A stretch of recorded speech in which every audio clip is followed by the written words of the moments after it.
In the quiet moments before sleep, when the body begins to grow heavy and the mind softens its hold on the day, there is space to reflect on the inner world that accompanies us at every moment. Within each of us, there exists a current of feeling that moves quietly beneath our thoughts, a continuous stream of emotions.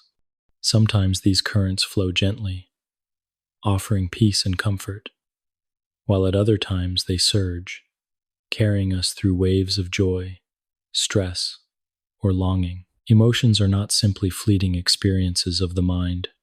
They are rooted in the very biology of the human body, woven into the fabric of the brain, the nervous system, and the delicate network of chemicals and electrical signals that allow us to feel alive.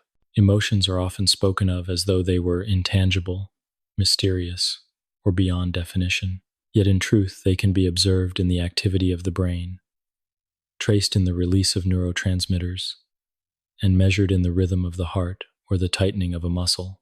They represent a meeting point between thought and physiology, between the conscious self and the automatic processes that sustain life. In this way, emotions can be seen not as distractions from logic or barriers to reason, but as essential guides. They are signals that inform us about our world and our relationship to it, reminding us of what matters most. When we pause to consider how an emotion arises, the process can seem almost magical. A smile from a friend can send warmth through the chest. The sound of distant thunder can awaken a twinge of unease. A memory stirred by a familiar song can bring tears to the eyes.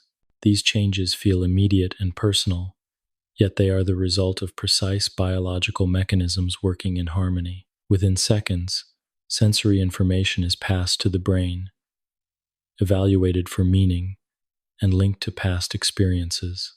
Then, through the work of the limbic system, the hypothalamus, and countless other structures, signals are sent to the body, shaping heartbeat, breathing, and hormone release.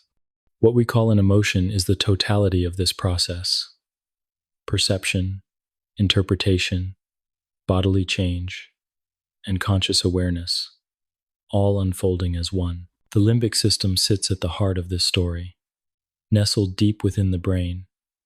It is not a single organ but a collection of structures, each contributing to the orchestration of feeling. The amygdala, small and almond-shaped, monitors for threats and plays a central role in fear and alarm. The hippocampus, curved like a seahorse, shapes memory and connects past experiences to present emotions. The hypothalamus, though small, exerts vast influence over the body's internal state, linking emotional arousal to hormonal changes. Alongside these, other regions, such as the cingulate cortex and the prefrontal areas, collaborate to shape how emotions are felt, remembered, and expressed. Together, these regions create a network that is both ancient in evolutionary terms and deeply personal in its influence on human life. To understand emotions is to see them as bridges. They are bridges between the brain and the body, between past experience and present awareness, between the individual and the social world. A single emotion can alter the tone of the voice, the expression of the face, and the posture of the body. In turn, these signals are perceived by others, evoking emotions in them and creating a shared field of feeling. In this way, emotions are not only private experiences but also social instruments, binding communities together through empathy, joy, compassion, and sometimes sorrow. The study of emotions has fascinated thinkers for centuries. Ancient philosophers wondered about the seat of passion, whether it lay in the heart, the soul, or the mind. Later, scientists began to observe more closely, identifying patterns in physiology and anatomy that pointed to specific regions of the brain. With the development of modern neuroscience, it has become possible to watch emotions unfold in real time through imaging techniques that reveal which brain areas activate during fear, joy, or love. Still, despite these advances, emotions retain a certain mystery. No scan can fully capture what it feels like to be in love, or to experience grief, or to be filled with wonder at the sight of a starry sky. The subjective quality of emotion, the way it feels from the inside, remains a reminder that biology and lived experience are always intertwined. Consider for a moment the role of fear. It is easy to think of fear as unpleasant or unwanted, but fear is also protective. When a sudden sound startles us, or when the sight of danger quickens our pulse, the body is preparing us to respond. Muscles tense, senses sharpen, and attention narrows. These changes are orchestrated not by choice, but by circuitry that has been honed over millions of years of evolution. Fear, in this sense, is less an enemy than a guardian, one that keeps us alert to threats and helps ensure survival. The amygdala, central to this process, acts almost like a sentinel, scanning the environment for signals of danger and triggering responses before the conscious mind has time to reflect. Joy, on the other hand, reveals a different facet of the emotional spectrum. When laughter arises, or when we feel the pleasure of achievement, the brain's reward pathways come alive. Dopamine is released, reinforcing behaviors that bring satisfaction and encouraging us to seek them again. Joy, too, has an evolutionary role, guiding us toward activities that strengthen social bonds, foster learning, or enhance well-being. It is not frivolous but essential, reminding us that life is not only about survival but also about flourishing. Stress represents a more complex picture. In small doses, it is a source of energy and focus. The stress response sharpens attention, mobilizes energy, and prepares the body for challenge. But when prolonged, stress can become a burden, wearing down systems meant to operate in balance.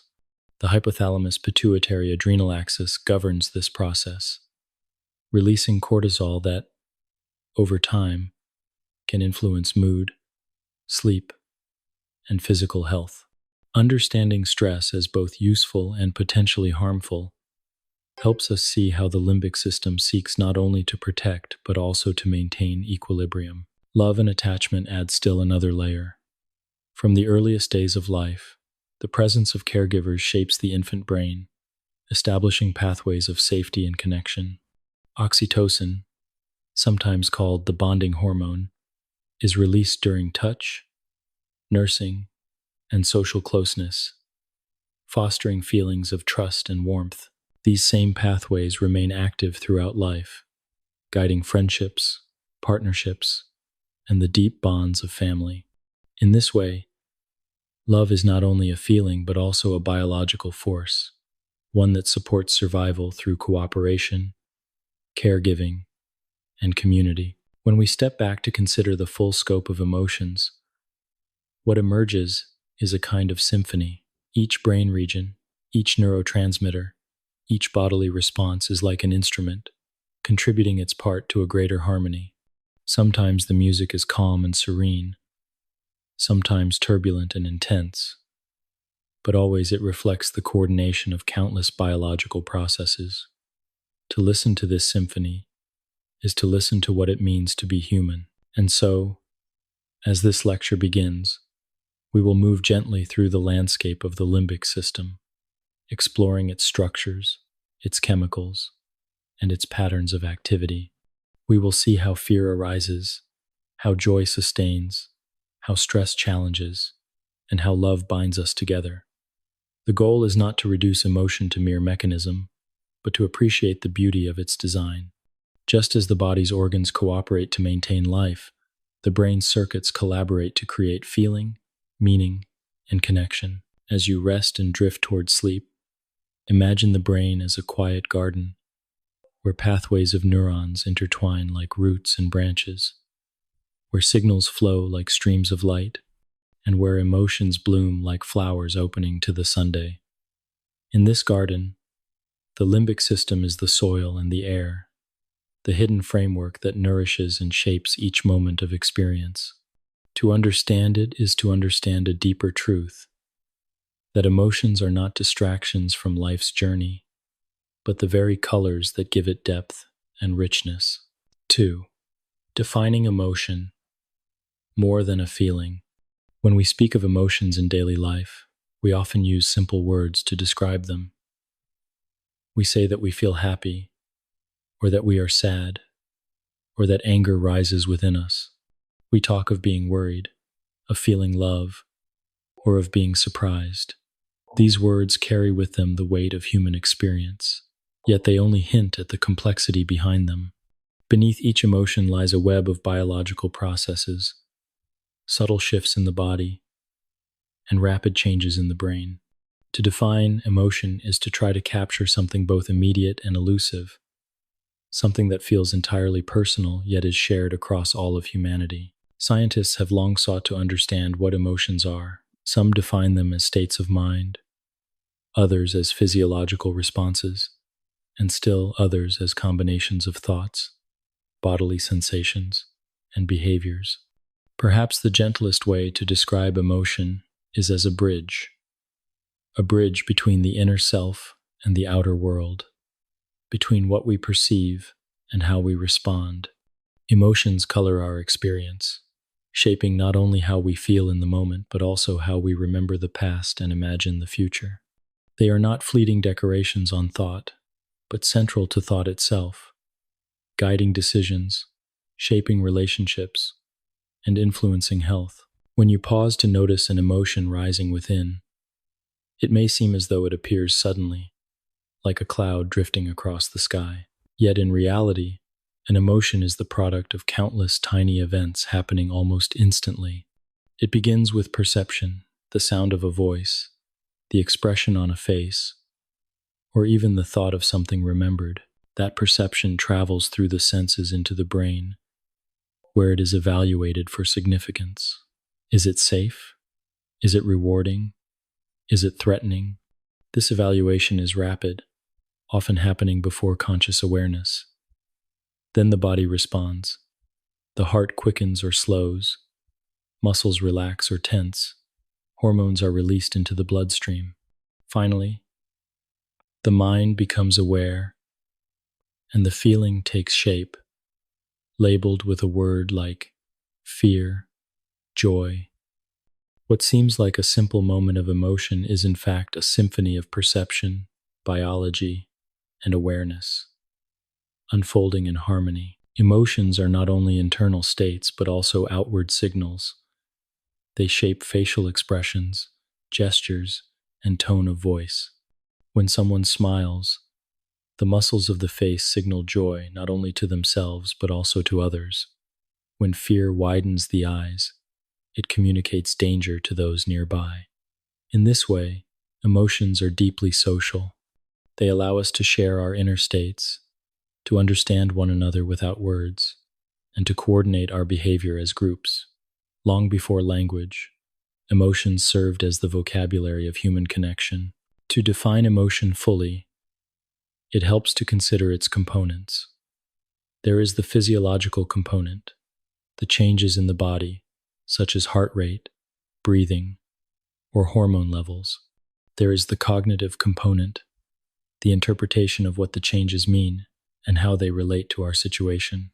And there is the behavioral component, the expression of emotion through movement, voice, or action.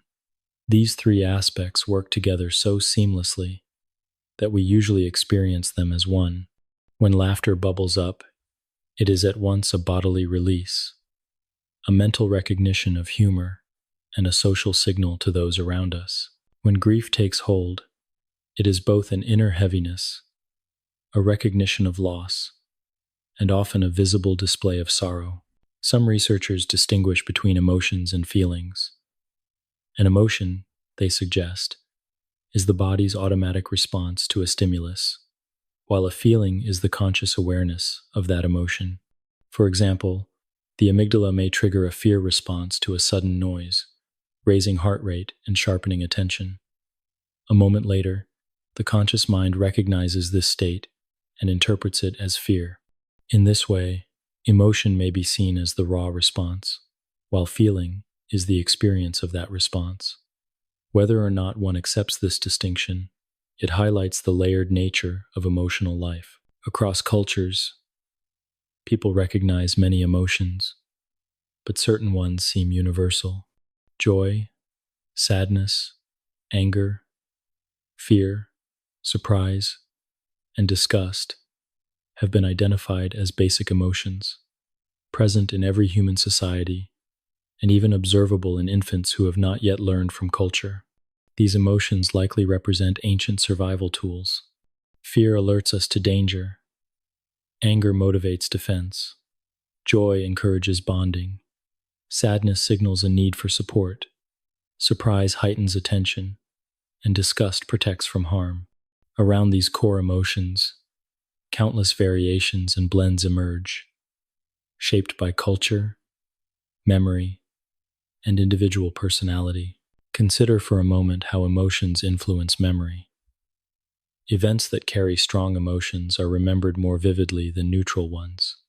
A joyful celebration, a moment of danger, or a time of loss often stand out in memory, carried by the activity of the limbic system, and especially the amygdala and hippocampus. These regions work together so that the emotional weight of an experience strengthens the imprint it leaves in the mind.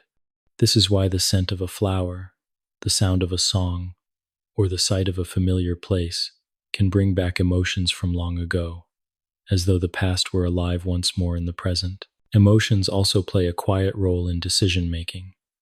While we often think of choices as rational, guided by logic alone, research has shown that emotions are essential to sound judgment. The limbic system evaluates options not only in terms of facts, but also in terms of how they feel. This emotional coloring helps prioritize, guiding attention toward what matters most. Without emotion, decisions become hollow, detached from personal meaning. In this way, emotions are not the enemies of reason but its partners, ensuring that choices are aligned with values, needs, and relationships. In the body, emotions are inseparable from physiology. The rush of adrenaline that accompanies fear prepares the muscles for action. The release of dopamine during pleasure reinforces behaviors worth repeating. The calming influence of serotonin steadies mood, while oxytocin nurtures trust and connection. These chemical messengers flow through the brain and body, weaving emotion into the very structure of biology. They remind us that emotions are not illusions, but real physical states, as tangible as heartbeat or breath. At the same time, emotions are deeply subjective. The same event may spark joy in one person and anxiety in another, depending on past experiences, expectations, and personal meaning.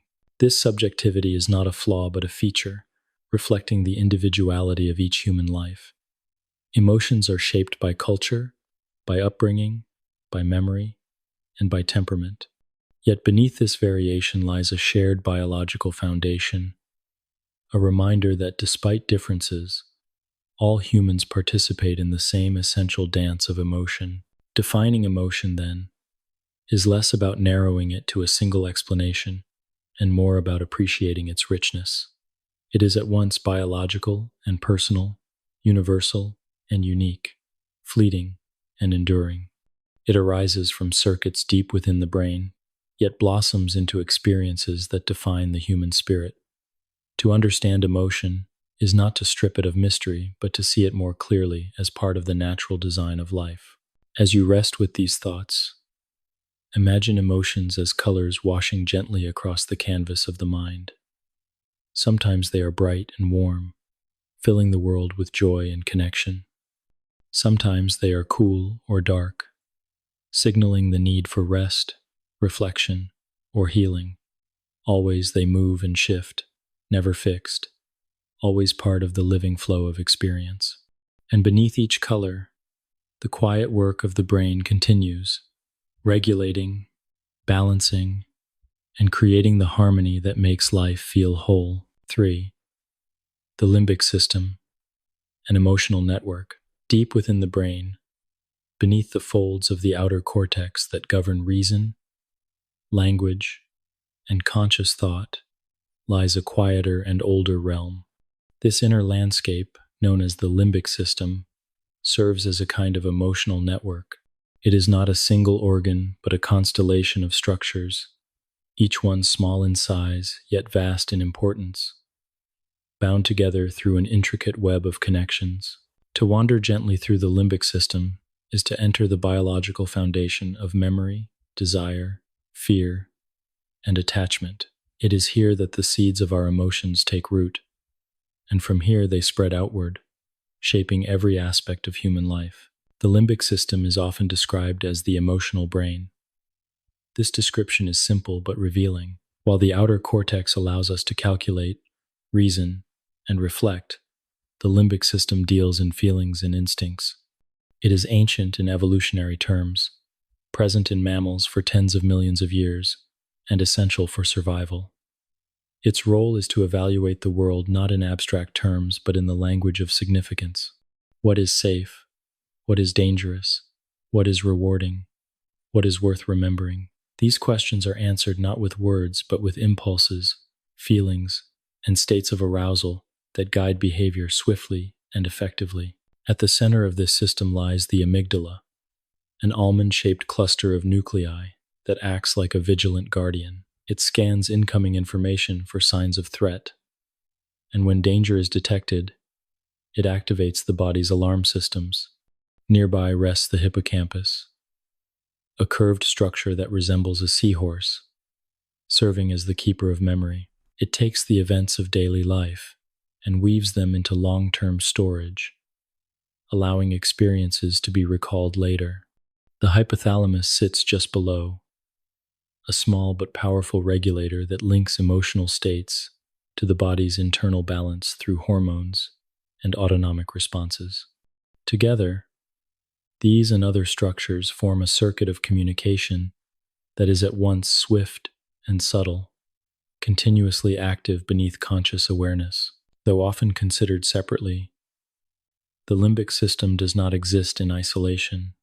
It interacts constantly with the prefrontal cortex, where reasoning and planning take place, and with the sensory systems that bring information from the outside world.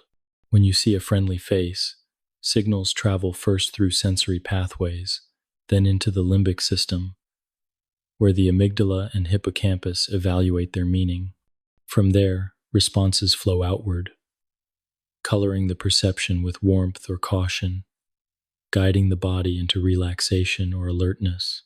Every glance, sound, or touch is filtered through this emotional network, ensuring that experience is not only recorded, but also felt. The term limbic comes from the Latin word for border, and this is fitting.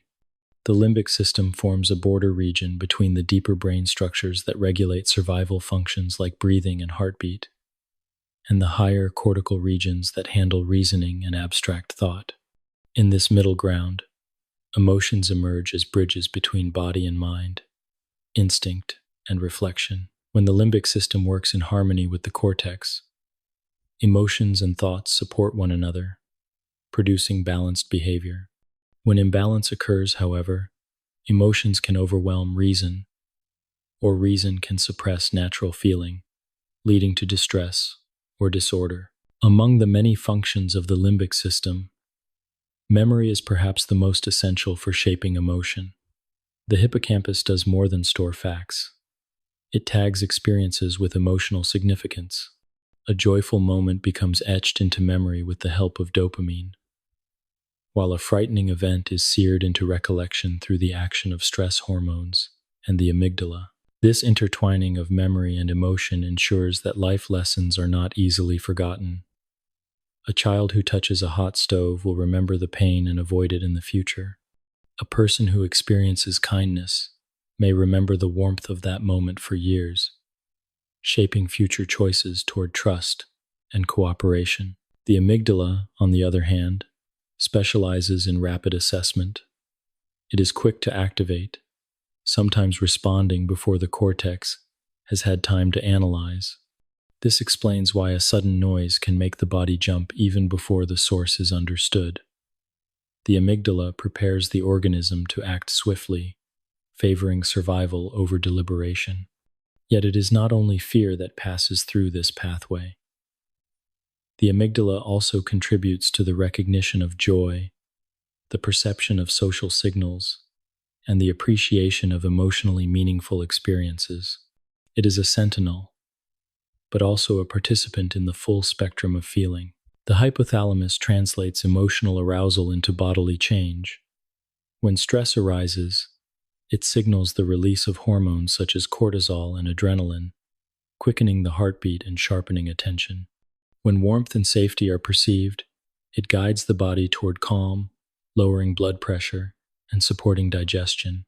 The hypothalamus is small, but it acts like a conductor, linking the invisible realm of thought and feeling with the tangible rhythms of the body. Through this connection, emotions are never merely mental. They become physical states, felt as tension in the muscles, warmth in the chest, or stillness in the breath. The cingulate cortex, often included in the limbic system, adds another layer. It mediates between emotion and attention, allowing the mind to focus on what matters most at any given moment. It also plays a role in empathy, enabling the perception of others' pain or joy. Through the cingulate, emotions are not only personal but also social, extending the reach of feeling into the realm of community. This capacity for empathy strengthens bonds, encourages cooperation, and fosters the deep connections upon which human societies depend. When these structures communicate effectively, the limbic system acts as a harmonious network, guiding life with subtle wisdom. But when miscommunication occurs, difficulties can arise. Overactivity in the amygdala may lead to excessive fear or anxiety. Weakness in the hippocampus may impair memory and disrupt the emotional context of experience. Imbalances in the hypothalamus can disturb sleep, appetite, or hormonal rhythms. These challenges remind us that emotions are not abstract but rooted in delicate biological processes that can be influenced by health, environment, and even personal choices. It is important to remember that the limbic system is not a fixed machine but a living, adaptable network. Through experience, learning, and even deliberate practice, the pathways of the limbic system can change. This plasticity explains why therapy, meditation, and supportive relationships can gradually reshape emotional patterns. New connections form, old responses weaken, and the brain rewires itself in response to both challenge and care. The limbic system is not only the source of emotion but also the ground upon which healing and growth unfold. In the quiet of reflection, one might imagine the limbic system as a hidden orchestra, each structure and instrument contributing its voice. The amygdala provides the sharp notes of alarm. The hippocampus adds the tones of memory. The hypothalamus weaves the rhythm of the body, and the cingulate softens the melody with empathy and attention. Together they create the music of emotion, a music that plays continuously, whether we are awake, dreaming, or drifting toward sleep. It is the soundtrack of human life, one that cannot be silenced but can be listened to with care. As you drift deeper into rest, you may picture this network as a circle of glowing lights within the brain, each connected to the next by delicate threads. These threads hum with energy, carrying signals of fear, joy, love, or calm. They have been shaped by millions of years of evolution, and yet they remain flexible, adjusting gently with every new experience. In this living web lies the essence of emotion, not separate from thought, not separate from the body, but interwoven with both, giving life its texture and depth. 4. The amygdala, guardian of fear and instinct. Among the many structures that form the limbic system, one of the most intriguing and essential is the amygdala. Its name comes from the Greek word for almond, and its shape resembles that small, curved seed. Hidden deep within the temporal lobes, the amygdala is modest in size, yet its influence is vast. It plays a central role in the orchestration of fear, the processing of threats, and the generation of instinctive responses that keep us safe. At the same time, it also contributes to the subtler tones of emotional life, coloring memories, shaping social interactions, and lending intensity to experiences that matter most. To rest quietly with the story of the amygdala is to understand how the brain has preserved an ancient guardian, one that whispers beneath our awareness, ensuring survival in a world filled with both danger and delight. The amygdala is often described as the brain's alarm system, and this description captures its urgency. When a sudden noise startles us, when a shadow seems threatening, or when an unfamiliar situation awakens unease, it is the amygdala that springs into action.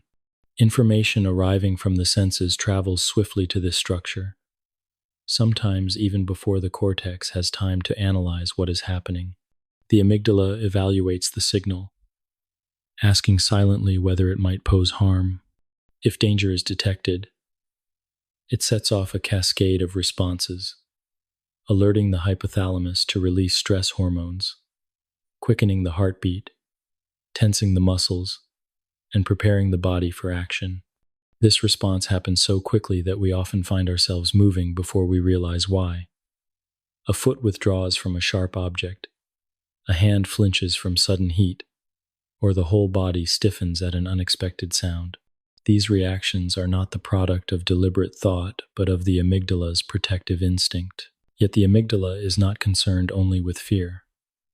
It also contributes to the recognition of joy, the appreciation of social signals, and the attachment formed in relationships. When someone smiles warmly, the amygdala helps interpret the expression, linking it with feelings of safety or pleasure. When a friend frowns or a voice sharpens, the amygdala responds with subtle shifts in attention and arousal. In this way, it serves as a constant interpreter of the social world, translating facial expressions, tone of voice, and gestures into emotional meaning. This capacity is vital for human connection, allowing us to understand one another not only with words, but also through the silent language of emotion. The amygdala also works closely with the hippocampus, the brain's center for memory. Together, they ensure that emotionally significant experiences are remembered more vividly than neutral ones. A joyful celebration, a sudden fright, or a moment of loss is etched deeply into memory through the action of this partnership. The amygdala enhances the storage of such events by signaling their importance, while the hippocampus organizes them into narrative form. This collaboration ensures that lessons learned from powerful emotions are not easily forgotten, guiding future choices and responses. It is why we remember where we were during a moment of great surprise, or why the memory of danger remains sharp long after the event has passed. In evolutionary terms, the amygdala is ancient. It is found in all mammals and has been preserved because of its importance in survival. For early humans living in unpredictable environments, the ability to detect danger quickly was critical. Those with more sensitive amygdalae were more likely to survive threats and pass on their genes. Yet survival was not only about avoiding harm, it also depended on recognizing opportunities, building bonds, and responding appropriately to social cues. The amygdala's role in processing a wide range of emotions, not only fear but also pleasure and social significance, reflects this broader importance. It is a structure tuned not only to protect life but also to enrich it with meaning. Research has shown that the amygdala does not function in isolation but communicates constantly with other brain regions. The prefrontal cortex, for example, has the ability to regulate amygdala activity, bringing reflection and reasoning to instinctive responses. This relationship allows humans to pause before reacting, to assess whether a threat is real, and to calm fear when it is not necessary. At the same time, the amygdala can influence the prefrontal cortex, narrowing attention when danger looms and pushing decisions toward safety. The balance between these two regions is essential. Too much amygdala activity can lead to excessive anxiety or fear, while too little can reduce caution and impair judgment. When the amygdala is damaged or its connections disrupted, The effects can be profound. Some individuals lose the ability to recognize fear in the expressions of others. They may fail to respond appropriately to threats, walking calmly into situations that would normally provoke caution. Others may experience difficulty in assigning emotional significance to memories, leaving their experiences strangely flat or incomplete. These cases highlight how deeply the amygdala is involved in the essence of emotional life. Without it, the world becomes less vivid, less urgent, and less connected to feeling. The amygdala also influences learning through a process known as conditioning. When a neutral event becomes associated with a positive or negative outcome, the amygdala helps form the link. A particular sound followed by danger may later provoke fear on its own. A gesture accompanied by kindness may evoke warmth in the future. These learned associations shape behavior, allowing past experiences to guide present choices. They also explain why certain fears linger long after the original threat has passed, and why positive associations can inspire trust or affection. The amygdala ensures that emotional learning is carried forward, binding experience to feeling in a lasting way.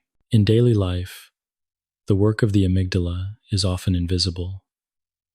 We rarely notice when it scans the environment, evaluates a signal, or shapes a memory. Yet its influence is constant, woven into every interaction and perception. When walking through a quiet forest, it is the amygdala that alerts us to sudden rustling in the leaves. When meeting a stranger, it helps us sense whether the encounter feels safe or uneasy. When laughing with friends, it heightens the emotional tone, ensuring that the memory remains bright. Its role is both subtle and profound, an ever-present guardian that colors our world with feeling. As one drifts toward sleep, it is possible to imagine the amygdala as a small lantern glowing within the brain. Its light flickers quickly, responding to shadows and movements, always watchful, always alert. Yet this lantern also shines softly in moments of joy, illuminating smiles, laughter, and connection. It is not only the guardian of fear, but also a companion in the broader spectrum of emotion. Its ancient rhythms continue in every heartbeat and every breath, shaping the flow of human experience in ways that are both protective and enriching.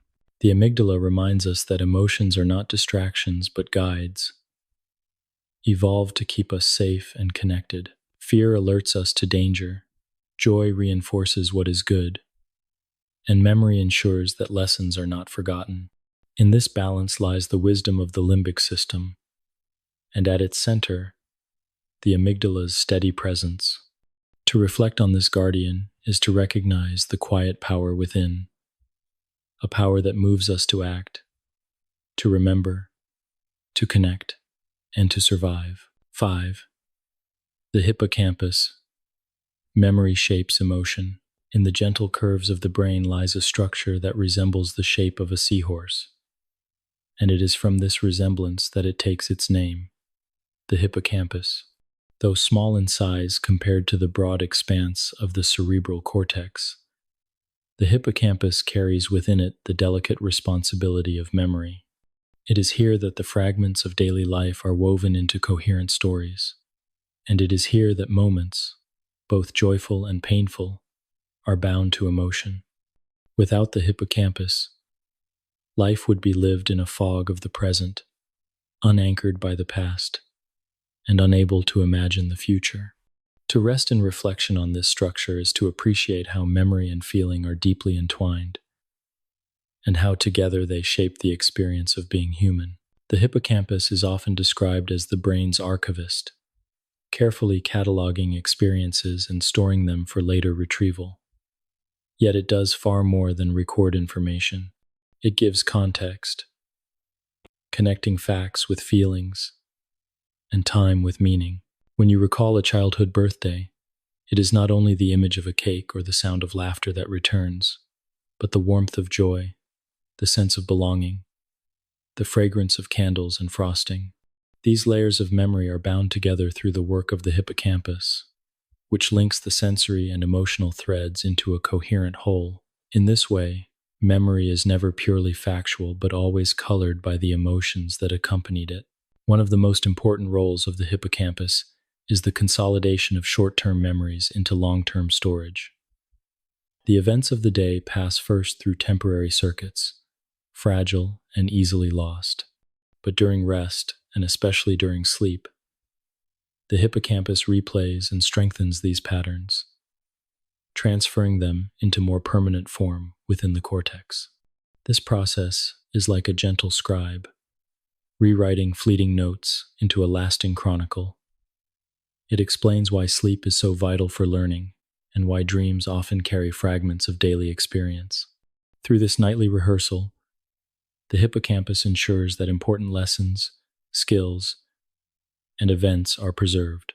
The hippocampus works closely with the amygdala, forming a partnership that ensures emotionally significant experiences are prioritized. A neutral event may be forgotten quickly, but one tied to strong emotion is stored more vividly. This is why moments of great joy or sudden fear linger in memory long after trivial details fade. The amygdala signals the importance of the event, while the hippocampus organizes it into a narrative that can be recalled. Together, they form a system that is both protective and enriching, guiding future choices through the lessons of the past. In considering the hippocampus, it is important to remember that memory is not a simple recording of reality, but a reconstruction. Each time a memory is recalled, it is reassembled, shaped not only by the original event, but also by current emotions and perspectives. The hippocampus allows this flexibility, ensuring that memory is living rather than fixed. This is why stories of the past can change slightly over time, why details may shift, and why memories can feel sharper or softer depending on mood. While this imperfection may seem like a weakness, it is also a strength, allowing humans to reinterpret the past in light of new understanding.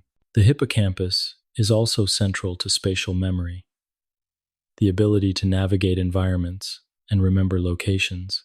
Within it are specialized neurons, known as place cells, which activate when a person is in or remembers a particular location. These cells create a kind of inner map, guiding movement and anchoring experiences to places. This spatial ability is closely tied to emotion, for places are rarely neutral. A childhood home carries comfort. A hospital may evoke anxiety. A park may stir feelings of freedom. By linking space with feeling, the hippocampus ensures that the geography of memory is also a geography of emotion. Damage to the hippocampus offers a striking view of its importance.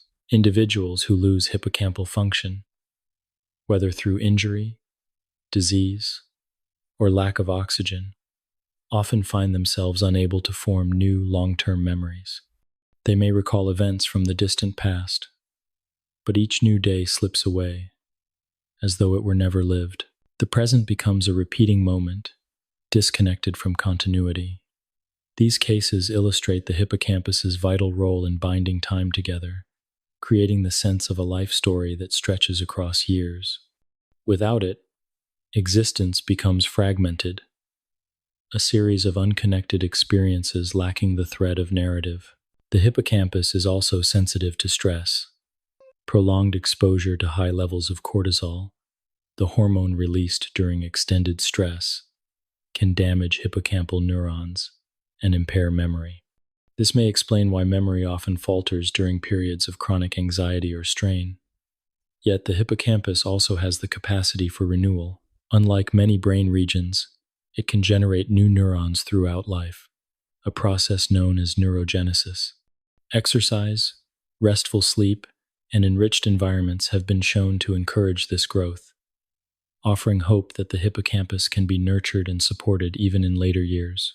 Emotion shapes memory not only in the moment of experience, but also in the act of recall. When we remember an event, the emotional state we are in can color how we perceive it. A memory of a conversation may feel different when recalled in sadness than when recalled in joy. The hippocampus mediates this fluidity, allowing memories to blend with the present state of mind.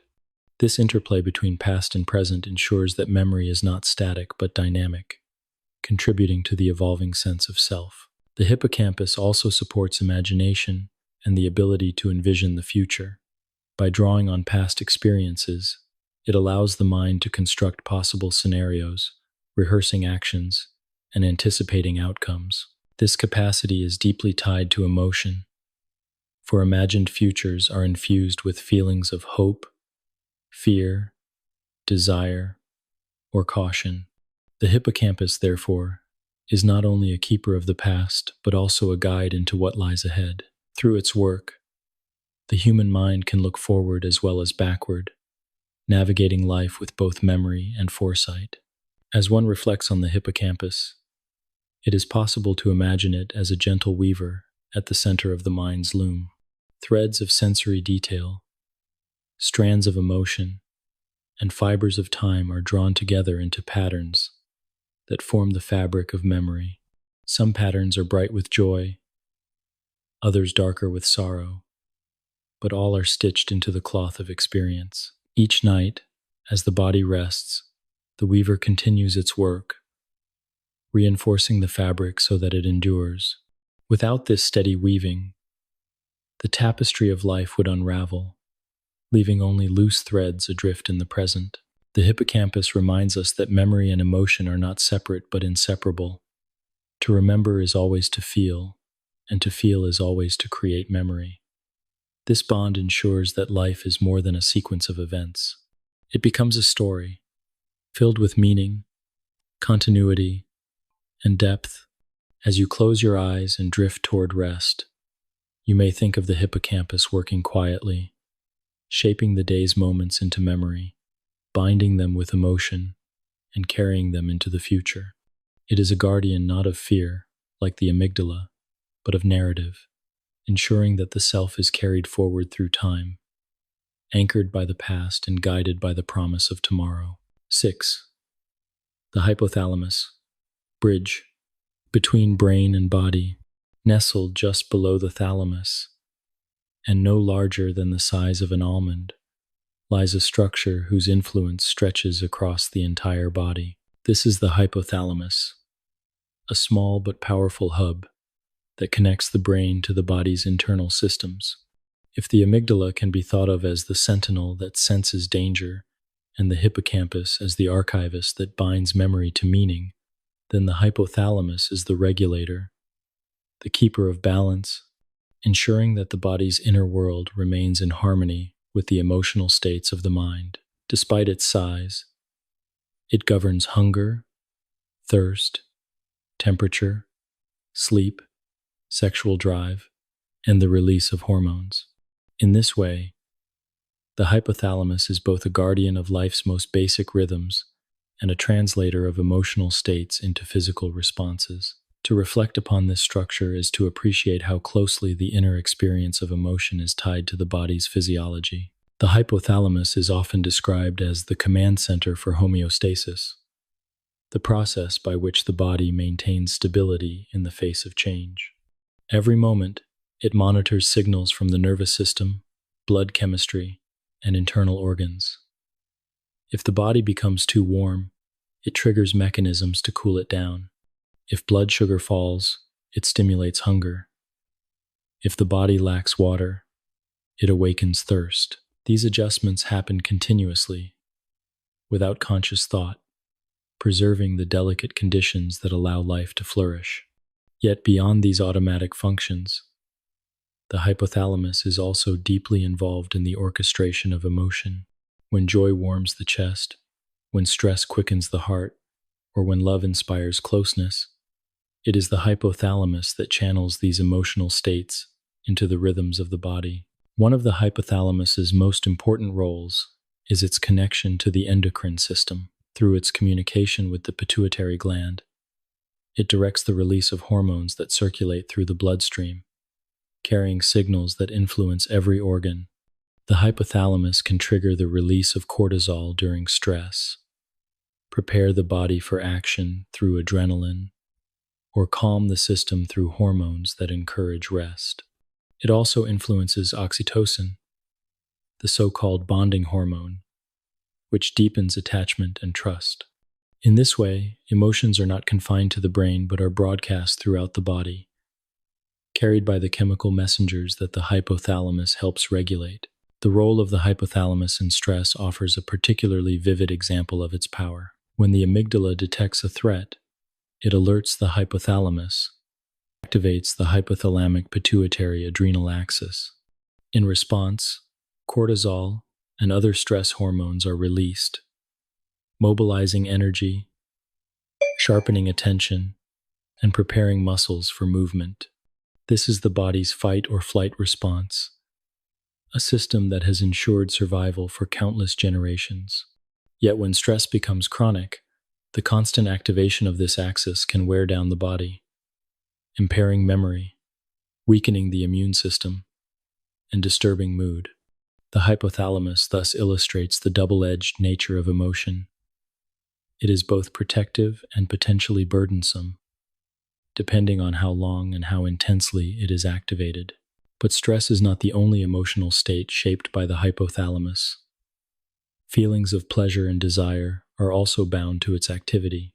When the body is nourished, safe, and comfortable, the hypothalamus supports the release of dopamine and other chemicals that create sensations of satisfaction and reward. When we feel hungry, the hypothalamus sends signals that guide us toward food. When we are thirsty, it awakens a craving for water. When warmth or touch conveys safety, the hypothalamus participates in the release of oxytocin, reinforcing bonds of affection. In each case, this small structure links basic physiological needs with the broader emotional world, ensuring that survival and well-being are woven together. The hypothalamus is also essential in regulating circadian rhythms, the daily cycles of sleep and wakefulness. Within it lies the suprachiasmatic nucleus, a tiny cluster of neurons that acts as the body's internal clock. It responds to light and darkness, adjusting the release of hormones like melatonin to guide sleep patterns. This rhythmic regulation ensures that emotions, energy, and attention align with the cycles of day and night. When this system is disrupted, as with jet lag or prolonged sleeplessness, emotional balance can be disturbed, leaving the mind more vulnerable to irritability, sadness, or anxiety. Once again, the hypothalamus shows its role as a mediator, linking environmental cues, bodily states, and emotional well-being. Because of its central role, the hypothalamus is involved in the experience of many emotions at once.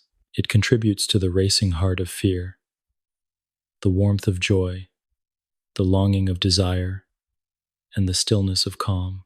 These states are not separate but connected through its influence, reminding us that emotion and physiology are inseparable.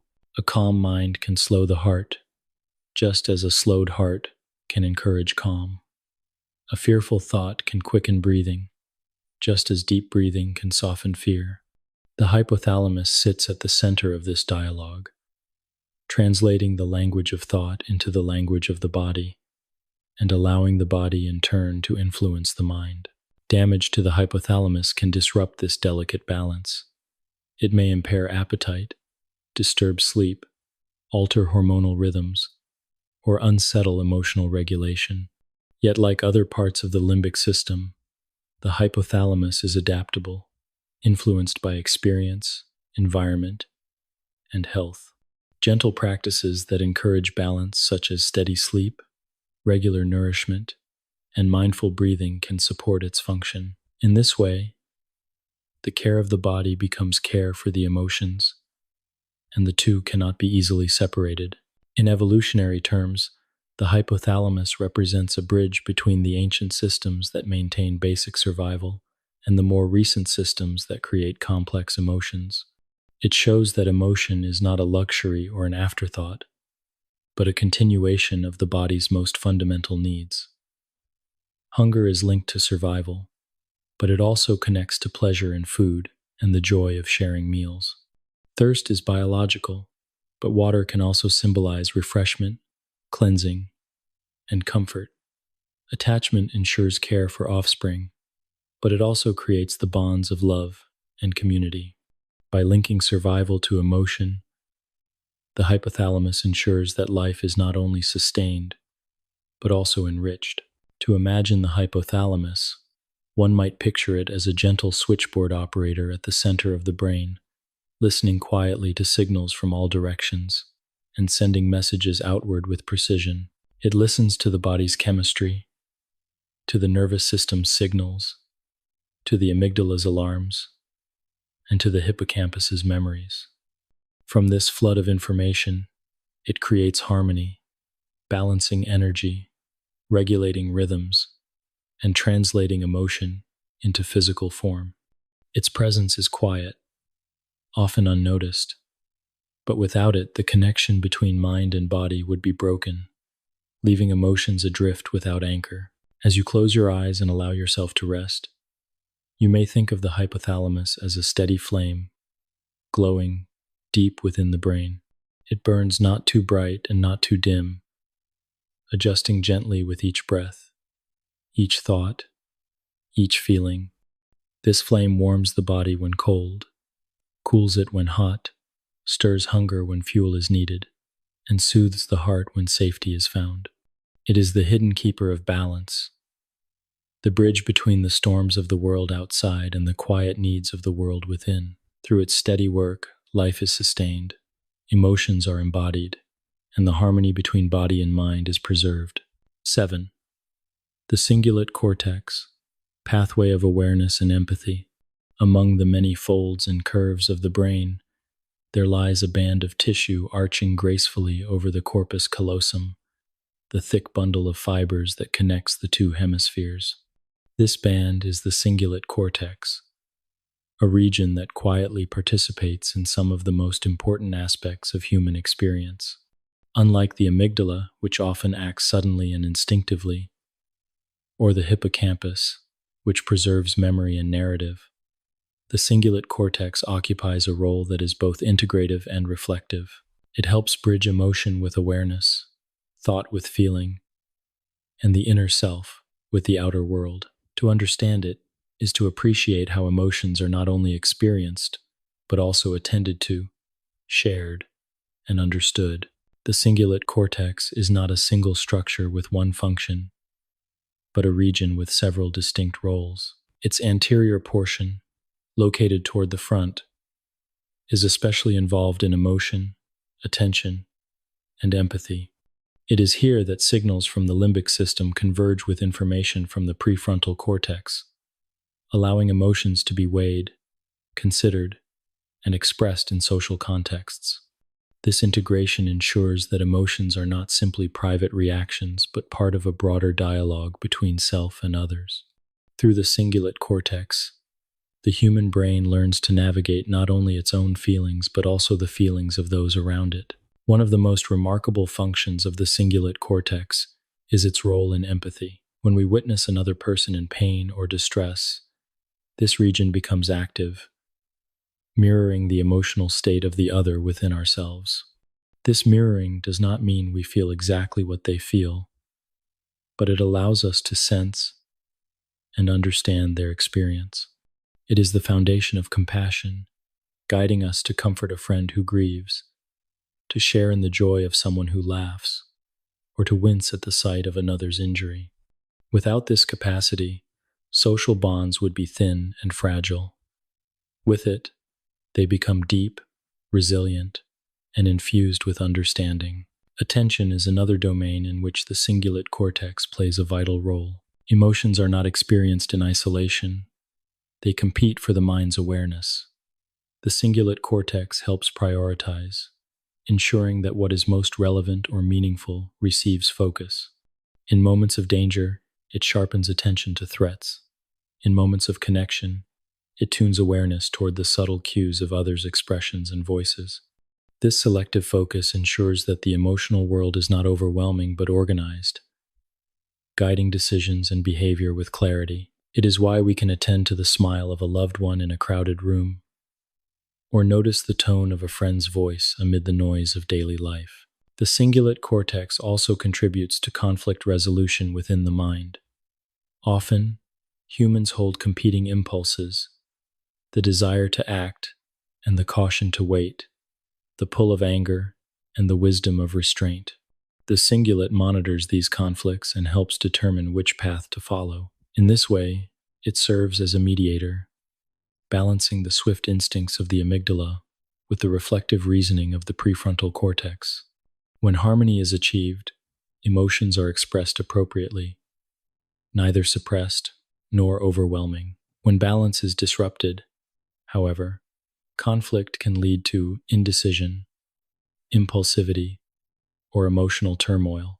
The region is also tied to the perception of pain, not merely in a physical sense, but also in an emotional sense.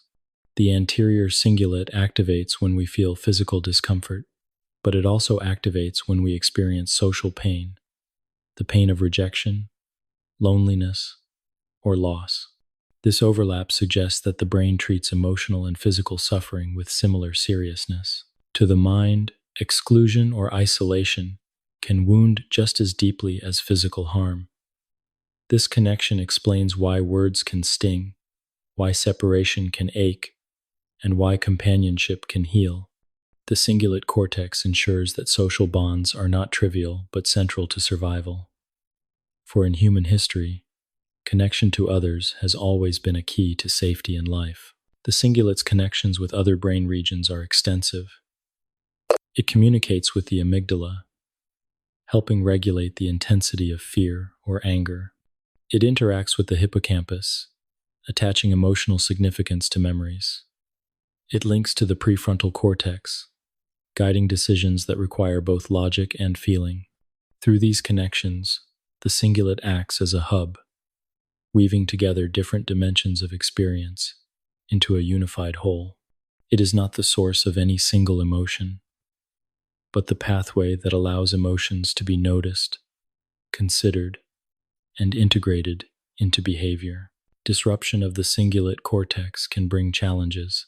Overactivity in this region has been linked to disorders of mood, such as depression or obsessive rumination, where the mind becomes caught in cycles of negative thought.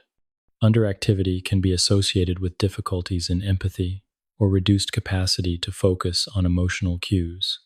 These findings suggest that the cingulate must maintain a delicate balance, neither too quiet nor too loud, in order for emotional life to feel natural and connected.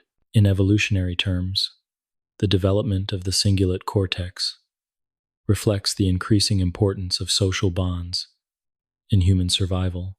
While early mammals relied primarily on instinct and rapid reactions to threats, human communities grew larger and more complex, requiring cooperation, empathy, and shared understanding. The cingulate cortex provided the neural foundation for these capacities, allowing humans to form societies built not only on strength, but also on compassion and care.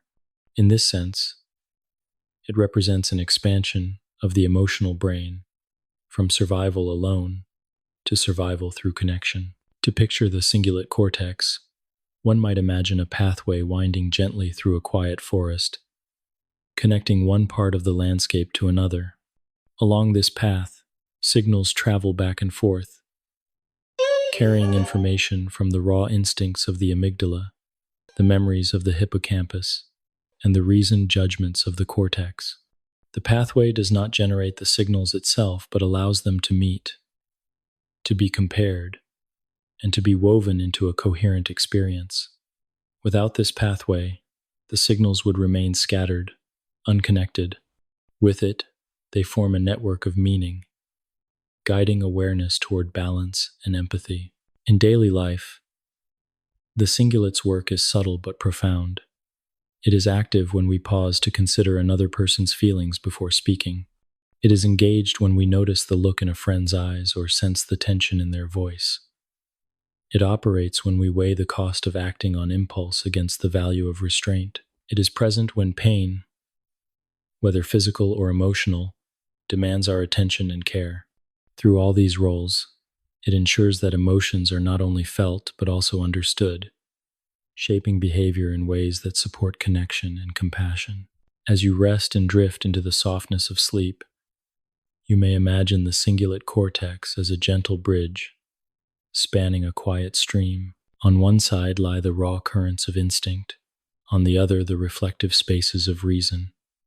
Across the bridge flow the signals of emotion, carried carefully so that they may be noticed and understood. This bridge is not made of stone but of living tissue, flexible and responsive, adapting to every step of experience. It carries the weight of empathy, awareness, and choice, allowing the human mind to live not only for itself, but also for others. In the quiet of the night, the cingulate cortex continues its work, balancing awareness, guiding empathy, and integrating feeling into thought. It reminds us that emotions are not only personal but shared, not only instinctive but reflective. Through its steady presence, the path between self and other remains open, allowing life to be lived not in isolation, but in connection, shaped by the gentle current of compassion that flows through the human brain. 8. The prefrontal cortex, emotion under reflection. At the very front of the brain lies a region that sets humans apart in many ways from other animals, a region known as the prefrontal cortex. It stretches across the forehead, just behind the eyes, and though it is not very thick, it is one of the most densely interconnected parts of the brain. Here, thought and feeling converge, decisions are weighed, and impulses are moderated. While the limbic system generates the raw energy of emotion, the prefrontal cortex brings reflection, perspective, and regulation. It is the meeting place of instinct and reason, allowing the mind not only to feel but also to consider, to evaluate, and to choose. To understand this part of the brain is to see how emotions can be shaped into thoughtful responses, rather than unchecked reactions. The prefrontal cortex does not silence the emotions of the limbic system, but acts instead as a moderator, tempering intensity and bringing context. When the amygdala raises an alarm, the prefrontal cortex has the capacity to evaluate the situation more carefully. Is the threat real or imagined? Is the reaction appropriate to the context? By drawing on memory, logic, and foresight, it can soothe the amygdala's urgency, guiding the body back toward calm. This interplay between immediate instinct and thoughtful reflection is at the core of emotional regulation, allowing humans to live not as creatures of pure impulse, but as beings capable of restraint, compassion, and deliberate choice. One of the key contributions of the prefrontal cortex is its role in executive functions, the higher processes that allow planning, problem solving, and self-control. Emotions are powerful, and left unchecked, they can lead to actions that are rash or harmful. But with the oversight of the prefrontal cortex, emotions are integrated into a larger framework of goals, values, and social considerations. This is why one can feel anger and yet choose not to act destructively, or feel fear and still step forward with courage. The prefrontal cortex does not erase emotions, but shapes their expression in ways that serve long-term well-being and social harmony. The relationship between the prefrontal cortex and the limbic system is reciprocal. While the prefrontal cortex calms and guides limbic activity, the limbic system also enriches the prefrontal cortex with emotional meaning. Decisions without emotional input can be strangely flat, lacking personal significance. It is through the dialogue between these regions that choices are imbued with value, that reasoning is grounded in feeling. In this way, emotions and logic are not enemies but partners, each incomplete without the other. The prefrontal cortex ensures that the conversation between them is balanced, integrating the depth of emotion with the clarity of thought. This balance is not always perfect. When the prefrontal cortex is weakened, whether through stress, fatigue, or illness, emotions can become overwhelming. The amygdala may dominate, leading to anxiety, impulsivity. Conversely, When the prefrontal cortex exerts too much control, emotions may be suppressed, leaving the inner life muted or detached. Healthy functioning lies in the middle ground, where emotions are acknowledged, understood, and expressed, but always with reflection and awareness. The prefrontal cortex also contributes to empathy and moral reasoning. It allows one to consider the perspective of another, to imagine the consequences of actions not only for oneself but for others as well. This capacity extends beyond immediate survival needs into the realm of ethics, compassion, and long-term cooperation. Human societies are built upon this ability to reflect on emotions, to restrain destructive impulses, and to choose actions that strengthen community. The prefrontal cortex, in collaboration with the limbic system, provides the neural foundation for this higher form of social living. In daily life, the work of the prefrontal cortex is subtle, yet constant.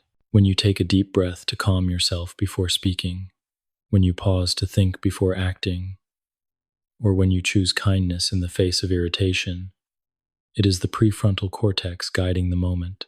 It listens to the pulse of the amygdala, the memories of the hippocampus, and the empathy of the cingulate cortex, then integrates them into decisions that shape behavior. These choices may seem small, but over time they define character, relationships, and the trajectory of life. The prefrontal cortex is also highly sensitive to development and environment. It matures slowly, continuing to develop well into early adulthood. This extended period of growth allows for flexibility and learning, but also explains why younger individuals may struggle more with impulse control. Experiences, education, and relationships during this time shape the connections of the prefrontal cortex, influencing emotional regulation for years to come. Stress and trauma can hinder its growth, while supportive environments can strengthen its pathways, reminding us of the importance of care and stability in early life. In times of stress, the prefrontal cortex can become less effective. High levels of cortisol, the stress hormone, reduce its ability to regulate the amygdala. This is why intense stress can lead to quick tempers, poor decisions, and difficulty focusing. Conversely, practices that reduce stress, such as deep breathing, meditation, or rest, restore prefrontal function, allowing emotions to be guided with clarity.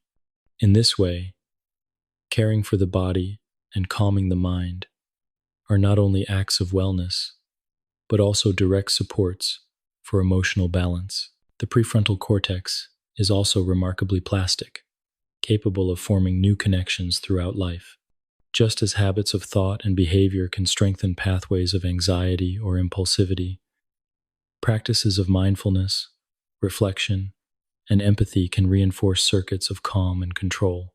Each choice, each pause before reaction, each effort to see another's perspective helps train the prefrontal cortex to work in harmony with the limbic system.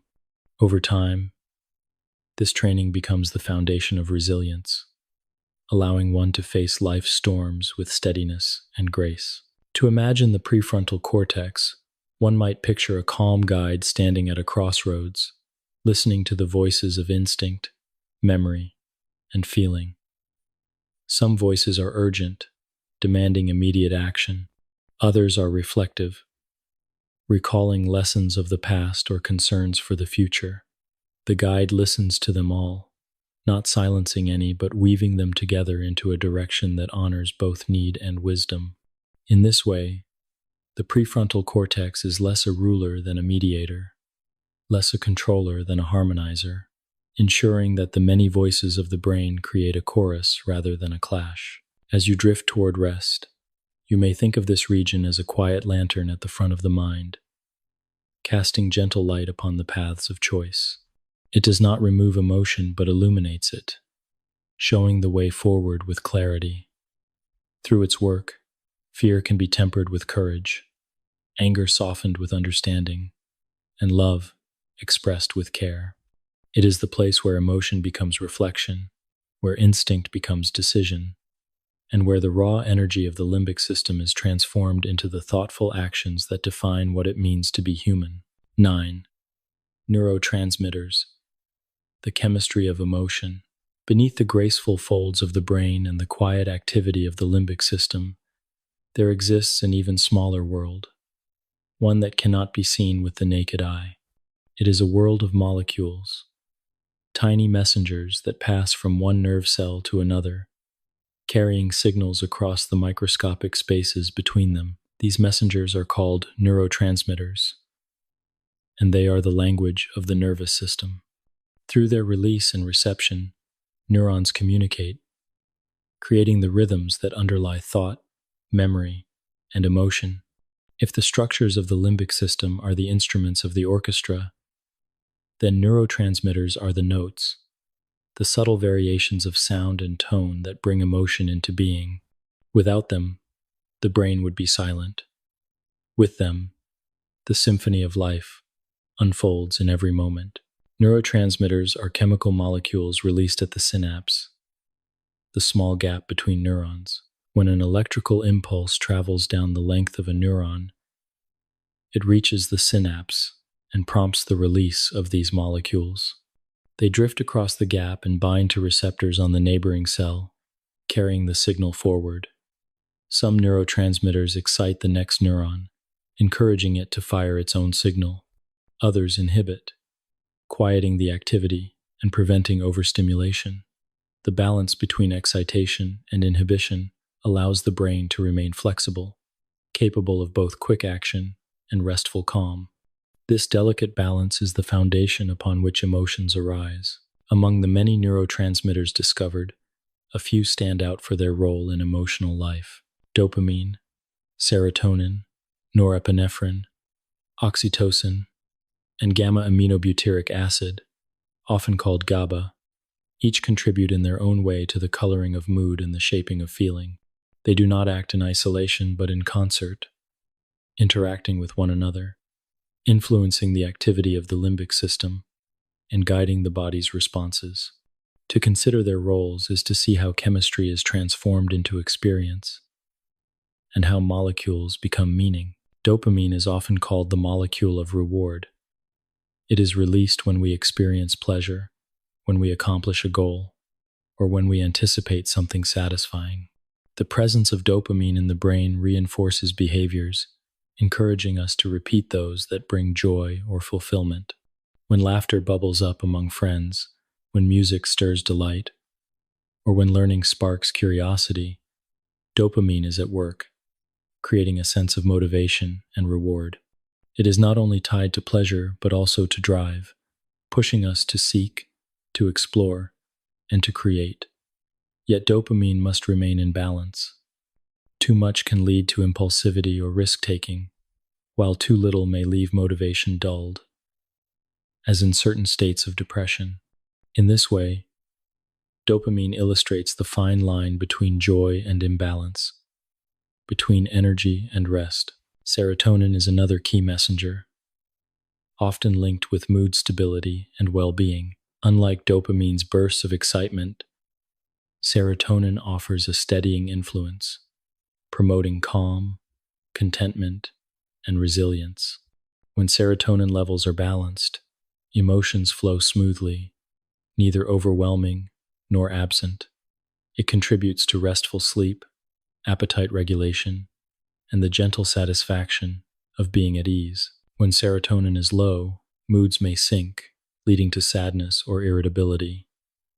Medications that enhance serotonin are often used to treat depression and anxiety, highlighting its central role in emotional balance. To imagine serotonin is to picture a quiet stream, flowing steadily, keeping the landscape nourished and stable. Norepinephrine, sometimes called noradrenaline, adds a different flavor to emotion. It is associated with alertness, arousal, and the body's response to stress. When danger is near, norepinephrine is released, sharpening attention and preparing muscles for action. It awakens the body, quickening the heart and focusing the mind. In moderation, it supports concentration, learning, and memory. But when excessive, it contributes to anxiety, restlessness, or insomnia. It is the spark of vigilance, ensuring survival in uncertain environments, but also a reminder of the costs of prolonged stress. Oxytocin, often referred to as the bonding hormone, carries with it the warmth of connection. It is released during moments of touch, affection, and trust, such as when a mother holds her child, when friends embrace, or when partners share closeness. Oxytocin deepens bonds, fostering feelings of safety, empathy, and loyalty. It is not only essential in the formation of attachment, but also in the maintenance of social harmony. By promoting trust and connection, oxytocin helps bind communities together, ensuring cooperation and care. In this way, it shows that emotions are not only individual experiences, but also the foundation of relationships. Another neurotransmitter of great importance is GABA, the brain's primary inhibitory messenger. Where dopamine excites and norepinephrine awakens, GABA soothes. It quiets overactivity, reducing anxiety, calming fear, and allowing relaxation. It is the gentle hand that steadies the orchestra, preventing chaos and creating space for rest. Without GABA, emotions could spiral into overwhelming intensity. With it, the mind can settle, the body can relax, and sleep can unfold. It is the quiet counterpart to the excitatory messengers, balancing stimulation with serenity. What is striking about neurotransmitters is how interconnected they are. Rarely does one act alone. The release of dopamine may influence serotonin, the action of norepinephrine may alter GABA, and the presence of oxytocin may enhance dopamine's sense of reward. These interactions create a dynamic system, constantly shifting and adapting to experience. Emotions are therefore not the product of a single molecule, but the outcome of a chorus, each voice blending with the others to create the music of feeling. Neurotransmitters also illustrate the intimate link between brain and body. They do not remain confined to the mind, but influence appetite, sleep, heart rate, and even the immune system. Stress hormones guided by norepinephrine and cortisol can suppress immunity, while oxytocin can reduce blood pressure and promote healing. The chemistry of emotion is therefore also the chemistry of health, reminding us that mind and body are not separate realms but one continuous system. In daily life, the work of neurotransmitters is invisible, yet their influence is profound. The gentle lift of mood after a walk in the sun may be tied to serotonin. The spark of motivation to finish a task may come from dopamine. The calm felt after deep breathing may arise from GABA. The closeness of a shared moment may be enriched by oxytocin. Each emotion felt, each thought pursued, each memory recalled, is accompanied by the quiet release of these chemical messengers, shaping the contours of inner life. When neurotransmitter systems fall out of balance, emotional difficulties can arise. Depression, anxiety, addiction, and other mood disorders often involve disruptions in these chemical pathways. Yet the adaptability of the brain means that balance can often be restored. Experiences, habits, therapy, and sometimes medication can reshape these systems, reinforcing healthy patterns of release and reception. This adaptability, known as neuroplasticity, ensures that the emotional brain is not fixed but responsive, capable of healing and growth. To imagine neurotransmitters, one might picture them as small sparks of light, flickering between the branches of neurons, carrying whispers from one cell to another. Each spark is brief, yet together they create a constant glow, illuminating the pathways of the brain. They are invisible currents of meaning, shaping thoughts, guiding feelings, and coloring memories. Though small in scale, their influence reaches across the entire self, from heartbeat to breath, from joy to sorrow. As you lie quietly and drift toward rest, you may think of these molecules moving gently within, passing silently across the synapses, harmonizing thought and emotion. They are the hidden chemistry of experience, the unseen language that allows the brain to feel, to remember, to connect. Through them, the world outside becomes the world within, transformed into the colors and textures of emotion. In their quiet activity, the story of life is written not only in words and memories, but in the delicate patterns of chemistry that underlie every moment of being. 10. Dopamine, reward and motivation. Among the countless messengers that pass between neurons, one has captured special attention because of the way it colors life with energy, drive, and pleasure. This messenger is dopamine, a neurotransmitter often described as the molecule of reward. To think of dopamine is to think of the spark that pushes us forward, the quiet current that makes us reach for food when hungry, pursue goals when inspired, and feel satisfaction when success is achieved. Without it, the world can feel flat and drained of meaning. With it, life takes on vitality, with each small achievement lighting a gentle flame of joy. Dopamine does not create pleasure directly, but it creates the sense of wanting, of anticipation, of motivation that draws us toward what is good or necessary. When we taste a favorite meal, when we hear a song that stirs delight, or when we solve a problem that has puzzled us, dopamine surges through the brain's pathways, reinforcing the behavior and encouraging us to repeat it. In this way, dopamine is less about the reward itself and more about learning which actions bring reward. It marks experiences as valuable and shapes future choices accordingly. The pathways of dopamine are concentrated in a system known as the mesolimbic pathway, stretching from the midbrain into the limbic system. Within this network, structures such as the nucleus accumbens and the prefrontal cortex receive signals that influence both emotion and decision-making. When dopamine is released, the nucleus accumbens lights with activity, creating the feeling of reward and reinforcing behavior. The prefrontal cortex then integrates this signal, helping to plan and guide future actions. The result is a system that learns, adapts, and motivates, ensuring that what is beneficial for survival is remembered and sought after again. In evolutionary terms, dopamine has served as a powerful teacher. Early humans who experienced dopamine's reward for finding food, seeking shelter, or forming bonds were more likely to repeat those behaviors, ensuring survival. Over time, this system expanded to include not only survival needs, but also the pleasures of curiosity, creativity, and learning, the joy of discovery, the satisfaction of achievement, and the motivation to explore new possibilities all carry dopamine's signature. It is not simply a chemical of survival, but also a foundation for growth and progress. Daily life offers countless examples of dopamine's influence. The small satisfaction of checking off a task, the anticipation before tasting something sweet, the motivation to exercise, or the delight of listening to music all involve dopamine's pathways. Even the excitement of setting a goal and imagining its achievement can trigger its release, pushing us forward before the reward is even in hand. This anticipation is essential, for it keeps us moving, striving, and imagining possibilities.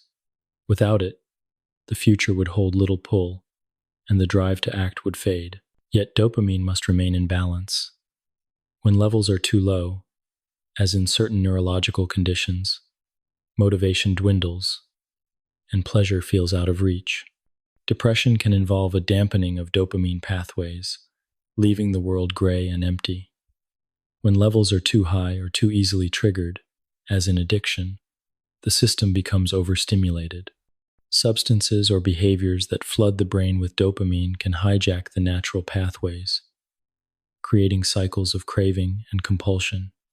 The delicate balance of dopamine reminds us that emotion and motivation are both gifts and responsibilities, requiring harmony to sustain well-being.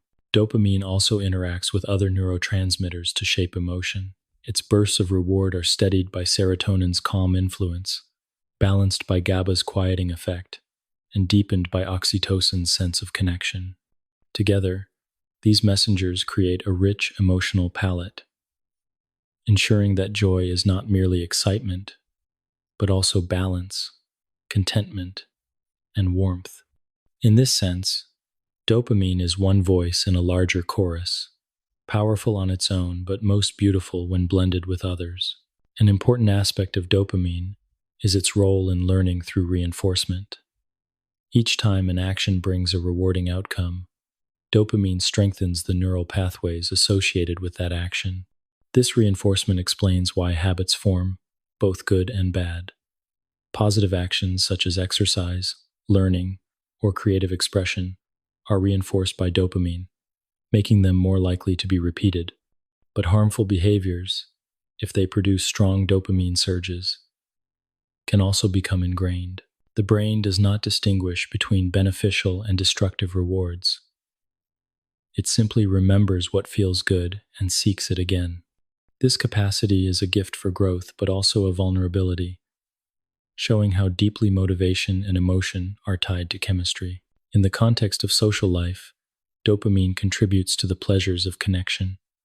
Shared laughter, affectionate touch, and the joy of companionship can all stimulate its release. This reinforces bonds, encouraging individuals to return to those who bring happiness. The same pathways that once guided early humans to food and safety now also guide them toward love and community, ensuring that survival is supported by cooperation and care. Through dopamine, the social world becomes a source of reward, strengthening the ties that bind people together. The influence of dopamine extends into creativity and imagination. The thrill of solving a problem, of composing music, or of painting a canvas is accompanied by dopamine's surge. It rewards exploration, experimentation, and discovery, fueling the drive to innovate. In this way, dopamine has not only ensured survival, but also propelled culture, science, and art. It explains why humans seek challenges even when basic needs are met, why curiosity pushes beyond the necessary into the realm of possibility. To picture dopamine's role, one might imagine it as a gentle spark that lights small lanterns along a path. Each lantern represents a reward, glowing softly when a goal is reached or a joy is felt. The light of one lantern encourages the traveler to take another step, to move forward, to seek the next point of satisfaction. Without these sparks, the path would be dark and uninviting. With them, the journey becomes illuminated, drawing the traveler forward into life's unfolding possibilities. In rest and reflection, dopamine continues its quiet work. Even as the body slows into sleep, the pathways it has reinforced remain, shaping dreams, memories, and future behavior. It ensures that what was meaningful during the day is carried forward, that lessons of joy and satisfaction are remembered. In this way, dopamine is not only the chemistry of the present moment, but also the thread that connects past pleasure with future motivation.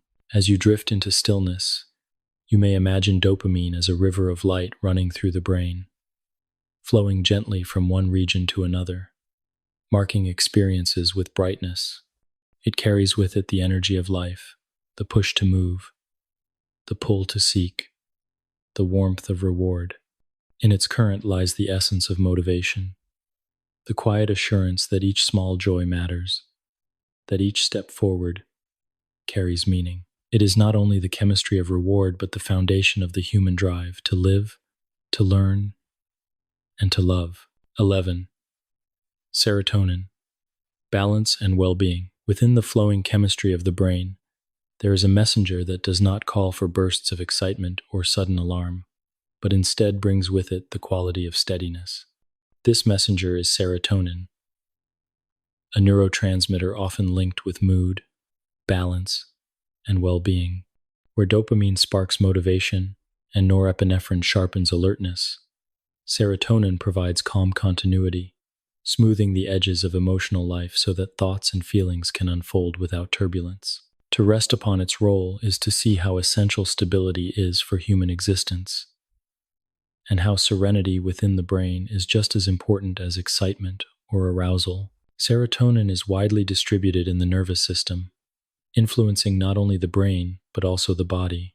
Large numbers of serotonin-producing neurons are found in the brainstem, within a cluster known as the raphe nuclei.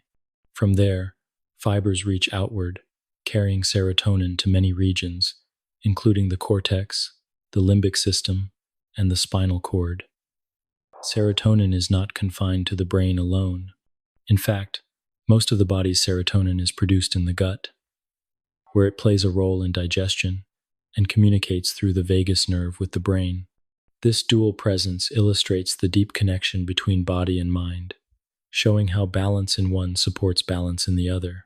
In emotional life, serotonin provides a sense of steadiness. It helps regulate mood, keeping emotional swings from becoming extreme. When serotonin levels are balanced, individuals often report a sense of calm, contentment, and resilience in the face of stress. Life still presents challenges, but the storms feel less overwhelming. When serotonin is low, however, the world can feel heavy, with sadness or irritability taking root. This association has made serotonin central to the study of depression, and many treatments for mood disorders aim to enhance its availability in the brain. Serotonin does not create bursts of pleasure in the way dopamine does, but it underlies the capacity to enjoy those moments. If dopamine is the spark that ignites excitement, serotonin is the ground upon which that spark can shine without burning out of control. Together they create balance. Dopamine, motivating pursuit; serotonin, stabilizing the experience, ensuring that joy is not fleeting, but woven into a broader sense of well-being. Without serotonin's steadying hand, the highs may be too brief and the lows too deep. Beyond mood, serotonin influences many rhythms of life. It plays a role in regulating sleep, particularly through its connection to melatonin, the hormone that guides circadian cycles. Serotonin is transformed into melatonin in the pineal gland, linking daylight and darkness with the body's inner clock. This connection explains why time spent in sunlight can lift mood, as the light stimulates serotonin production, which later supports restful sleep. It also explains why disruption of natural rhythms can disturb both sleep and emotion, leaving the mind unsettled. Serotonin also affects appetite and digestion. Its presence in the gut helps regulate the movement of food, and its signals to the brain influence hunger and satiety. This connection between serotonin and the digestive system has led to the phrase, the second brain, to describe the gut, where neurons and neurotransmitters communicate with the central nervous system. The fact that so much serotonin is found here shows how closely emotions are tied to physical states. The feeling of comfort after a nourishing meal, the heaviness of sadness when appetite disappears, the ease or unease of digestion, all are intertwined with serotonin's influence. In social life, serotonin contributes to feelings of confidence, security, and connection. It has been observed in both humans and animals that higher serotonin levels are associated with greater social ease and reduced aggression. This suggests that serotonin helps moderate behavior in groups, supporting harmony rather than conflict. In human history, where survival often depended on cooperation within communities, such qualities would have been vital. By steadying emotions and reducing unnecessary tension, serotonin may have supported the growth of complex societies. The balance of serotonin is delicate. Genetics, environment, stress, diet, and lifestyle all play a role in shaping its levels. Chronic stress can deplete serotonin, weakening resilience, and leaving the mind vulnerable to anxiety or depression. Lack of sleep can disturb its rhythms, while nourishment that supports its production, such as foods containing tryptophan, can enhance it. Exercise, too, is known to increase serotonin activity, explaining why physical activity often lifts mood and creates a sense of clarity. These influences remind us that emotional health is not separate from daily life, but intertwined with habits, environment, and care of the body. To imagine serotonin's role, one might picture it as a gentle current flowing through the mind, keeping the waters calm and steady. When present, the current allows thoughts to drift smoothly, emotions to rise and fall with grace, and experiences to unfold without chaos. When the current weakens, the waters may grow turbulent, with moods crashing unpredictably from one extreme to another. Serotonin does not eliminate emotion, but ensures that it moves within a balanced rhythm, like waves on a quiet shore. The adaptability of serotonin pathways reflects the brain's capacity for change. Practices such as mindfulness, meditation, and compassionate reflection have been shown to influence serotonin levels, strengthening circuits of calm and resilience. Just as stress can weaken these pathways, deliberate care can reinforce them, creating a cycle of balance and healing. This plasticity offers hope that emotional well-being is not fixed but can be nurtured, allowing the mind to grow more stable and serene over time. In dreams and sleep, serotonin continues its work, guiding transitions between states of rest and wakefulness. It ensures that the night provides renewal, so that the day can begin with clarity. Without it, sleep may be restless, dreams unsettled, and waking hours clouded. With it, the rhythms of night and day align, supporting not only rest, but also the emotional steadiness that follows.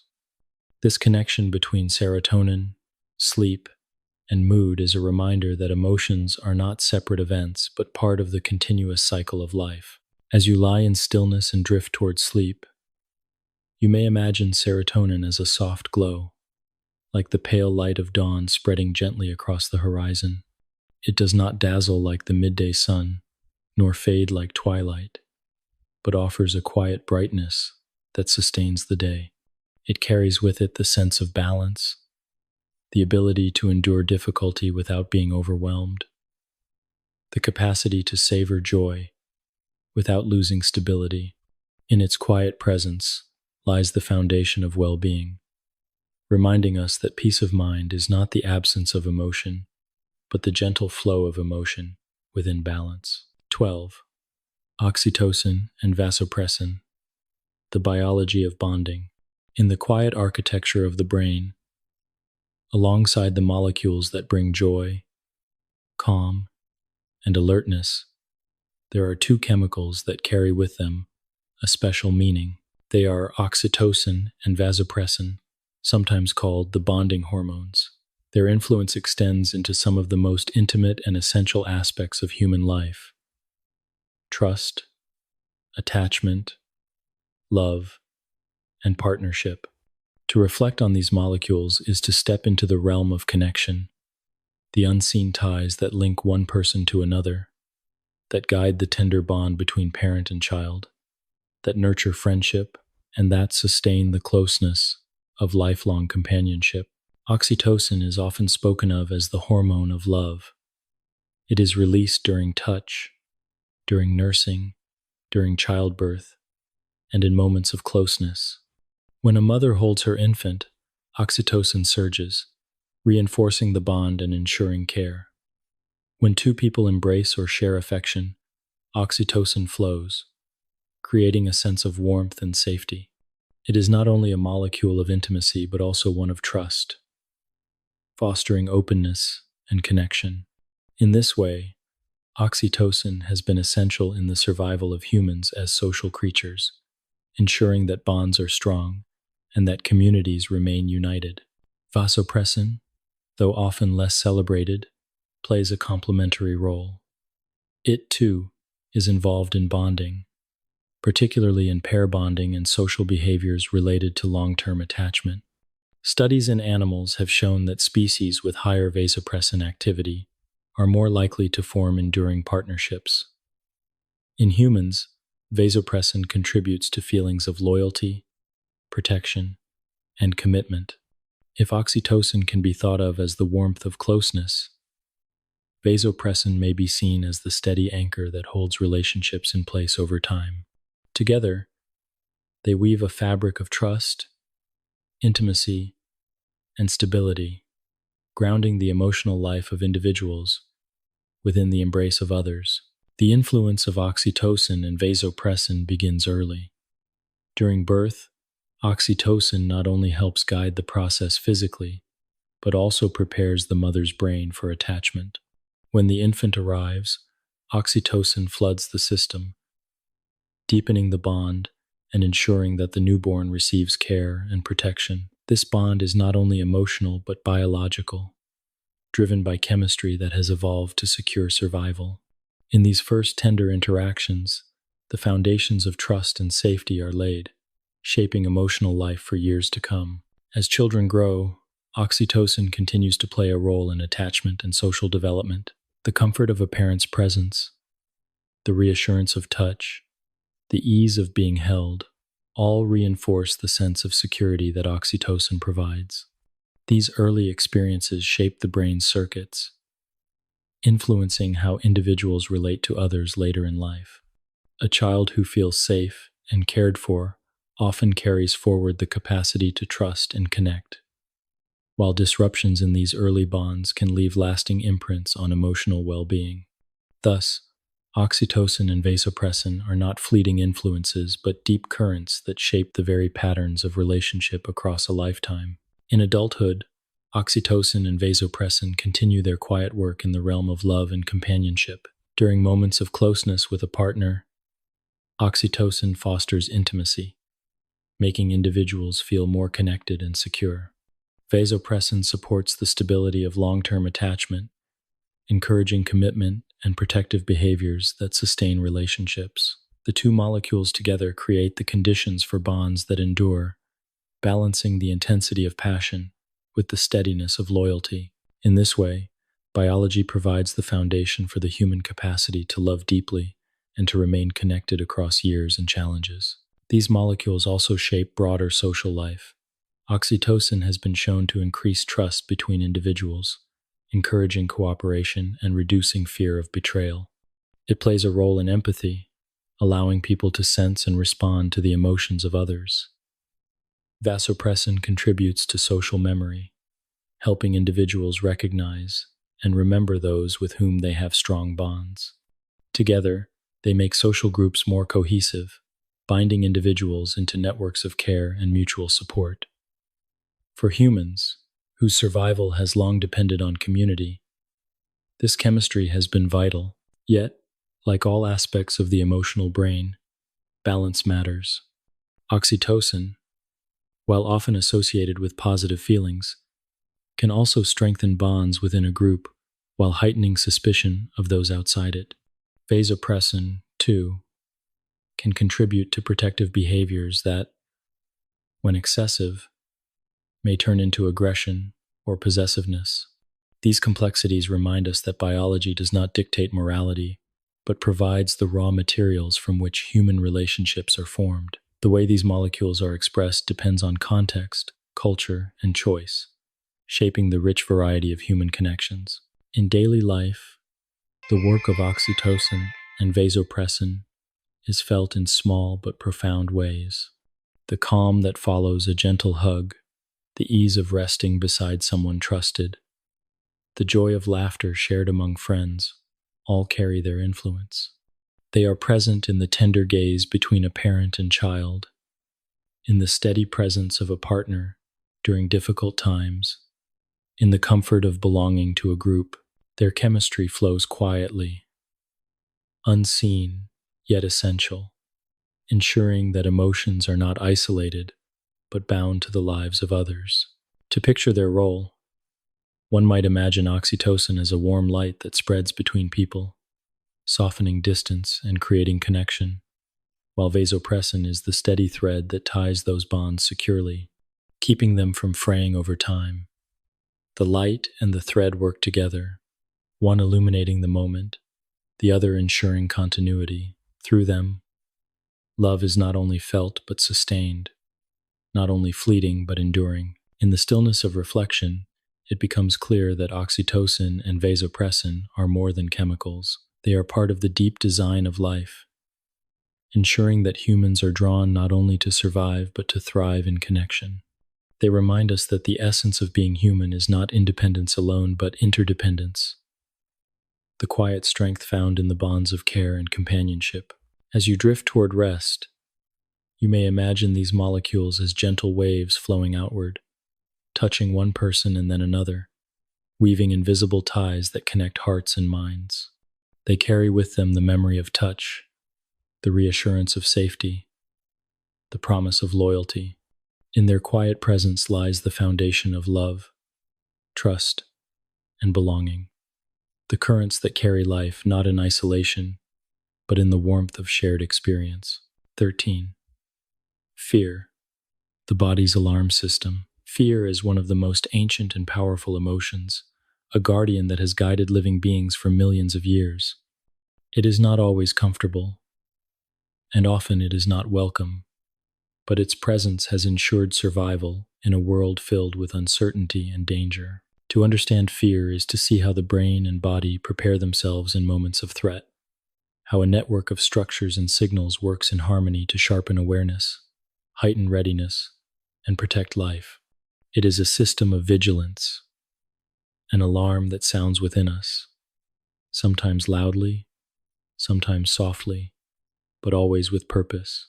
The roots of fear lie in the amygdala, the sentinel of the limbic system. When a potential danger appears, whether the sudden crack of thunder, the shadow of movement in the dark, or the memory of past harm, the amygdala is among the first to respond. It receives signals from the senses and evaluates them for threat, often before conscious thought has time to intervene.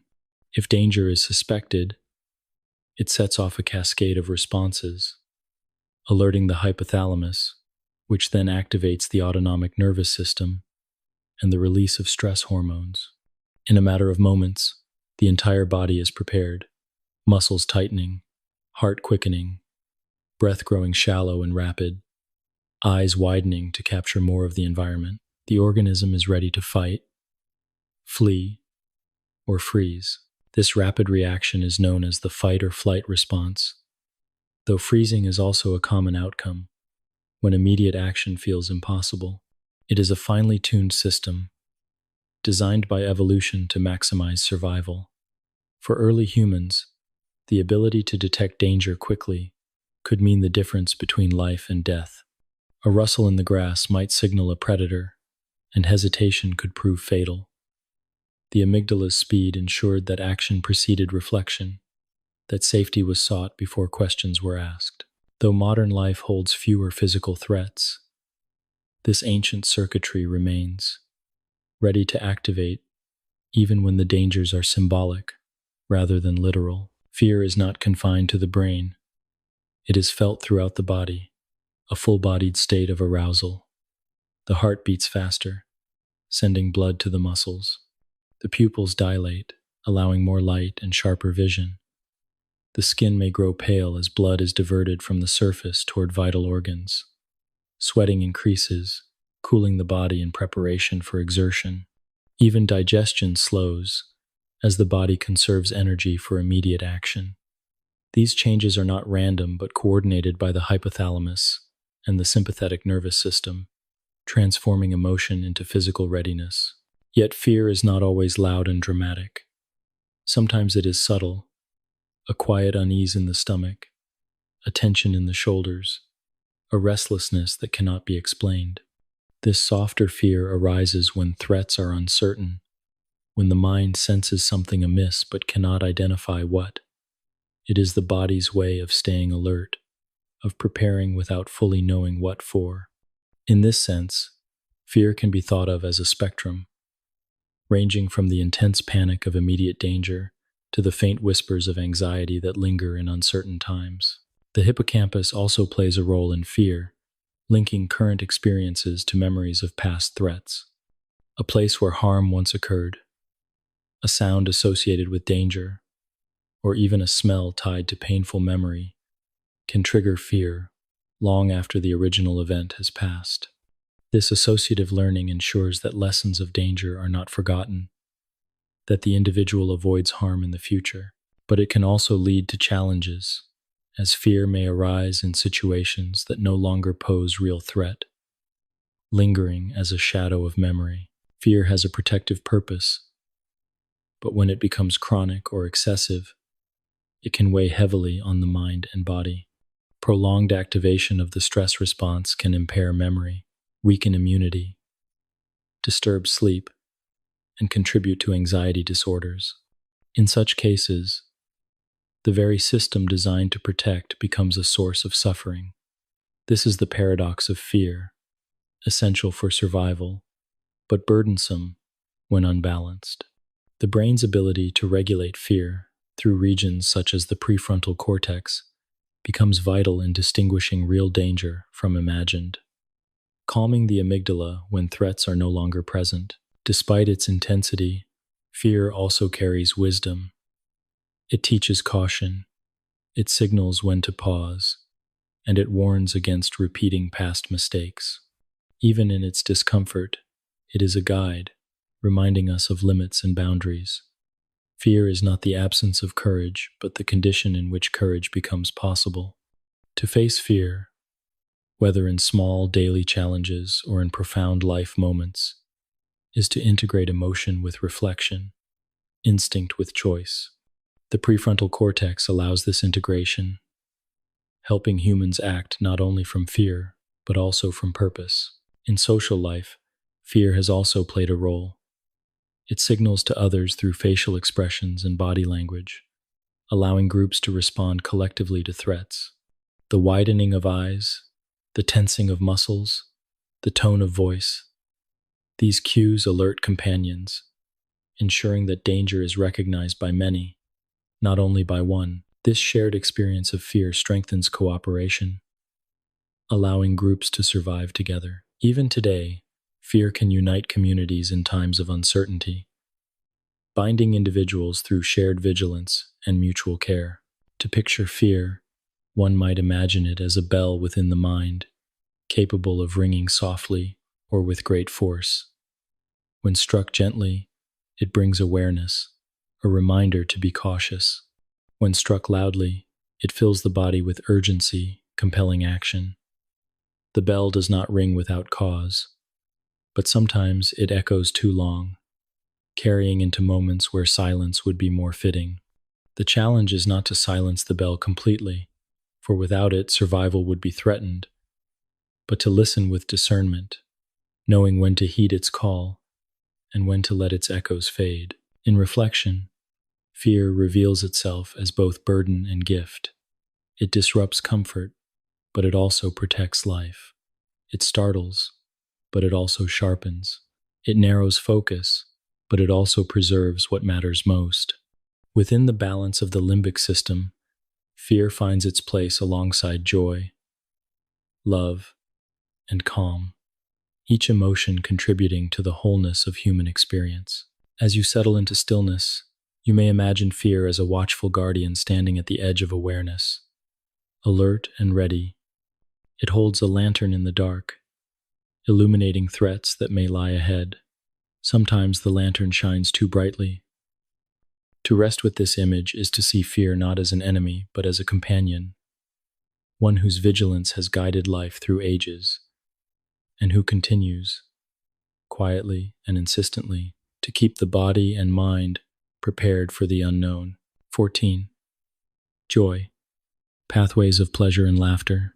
If fear is the body's alarm, keeping us safe in moments of danger, then joy is its reward, reminding us that life is not only about survival, but also about flourishing. Joy is the emotion that lifts the heart, softens the breath, and brightens perception. It can come in great waves, as when laughter flows freely among friends, or in gentle ripples, as in the quiet contentment of a warm evening, or the peaceful satisfaction of work well done. Though fleeting, joy leaves a lasting impression, reinforcing the value of connection, discovery, and play. To explore joy is to recognize how the brain rewards behaviors that sustain both individual well-being and the bonds of community. The neural pathways of joy begin in the limbic system and extend outward through circuits of reward and pleasure. At their center is dopamine, the neurotransmitter that signals reward and motivation. When an experience brings satisfaction, whether the sweetness of food, the beauty of music, or the success of a goal, dopamine is released in regions such as the nucleus accumbens, lighting the brain with pleasure. This release does not simply create enjoyment in the moment. It also teaches the brain to seek out similar experiences again, reinforcing the behaviors that lead to joy. In this way, joy becomes a teacher, guiding actions toward what is beneficial, meaningful, and fulfilling. But dopamine is not alone in the chemistry of joy. Endorphins, the body's natural opioids, add to the experience by reducing pain and creating feelings of euphoria. They are released during exercise, laughter, and even moments of awe, providing a gentle glow of comfort and ease. Oxytocin also contributes, especially in social joy, fostering trust, connection, and the warmth of belonging. Together, these chemicals form a network of signals that transform external events into inner states of happiness, binding joy to biology. Laughter is among the most distinctive expressions of joy. It is both personal and social, rising spontaneously in response to humor, play, or relief. The sound of laughter not only reflects inner happiness but also spreads it, activating the brains of those who hear it and creating shared joy. This contagious quality is no accident. It has deep evolutionary roots. In groups, laughter reduces tension, strengthens bonds, and signals safety. It communicates that the environment is free of threat, that play and cooperation are possible. In this way, laughter is not only an expression of joy, but also a tool for community, a sound that binds people together in trust and ease. Joy is not limited to moments of pleasure or humor. It can arise in discovery, when new knowledge or understanding is gained. The spark of curiosity, the thrill of insight, the satisfaction of solving a puzzle, all are colored by joy. This form of happiness encourages exploration and learning, vital traits for survival and growth. By rewarding discovery, the brain ensures that individuals continue to seek out new opportunities, expanding both knowledge and resilience. Thus, joy is not only about delight in the present, but also about building a richer future. Play is another pathway to joy, and it is shared across many species. Young animals chase, tumble, and wrestle, not only for physical practice, but also for the sheer pleasure of play. In humans, play continues throughout life, taking many forms: games, stories, sports, or artistic expression. Play brings laughter, excitement, and delight, but it also serves deeper purposes. It strengthens social bonds, teaches cooperation, and fosters creativity. Joy in play is nature's way of ensuring that learning and connection happen willingly, carried not by duty, but by delight. The experience of joy is also deeply shaped by memory. The hippocampus, working alongside the amygdala and prefrontal cortex, ensures that joyful moments are preserved, allowing them to be recalled later.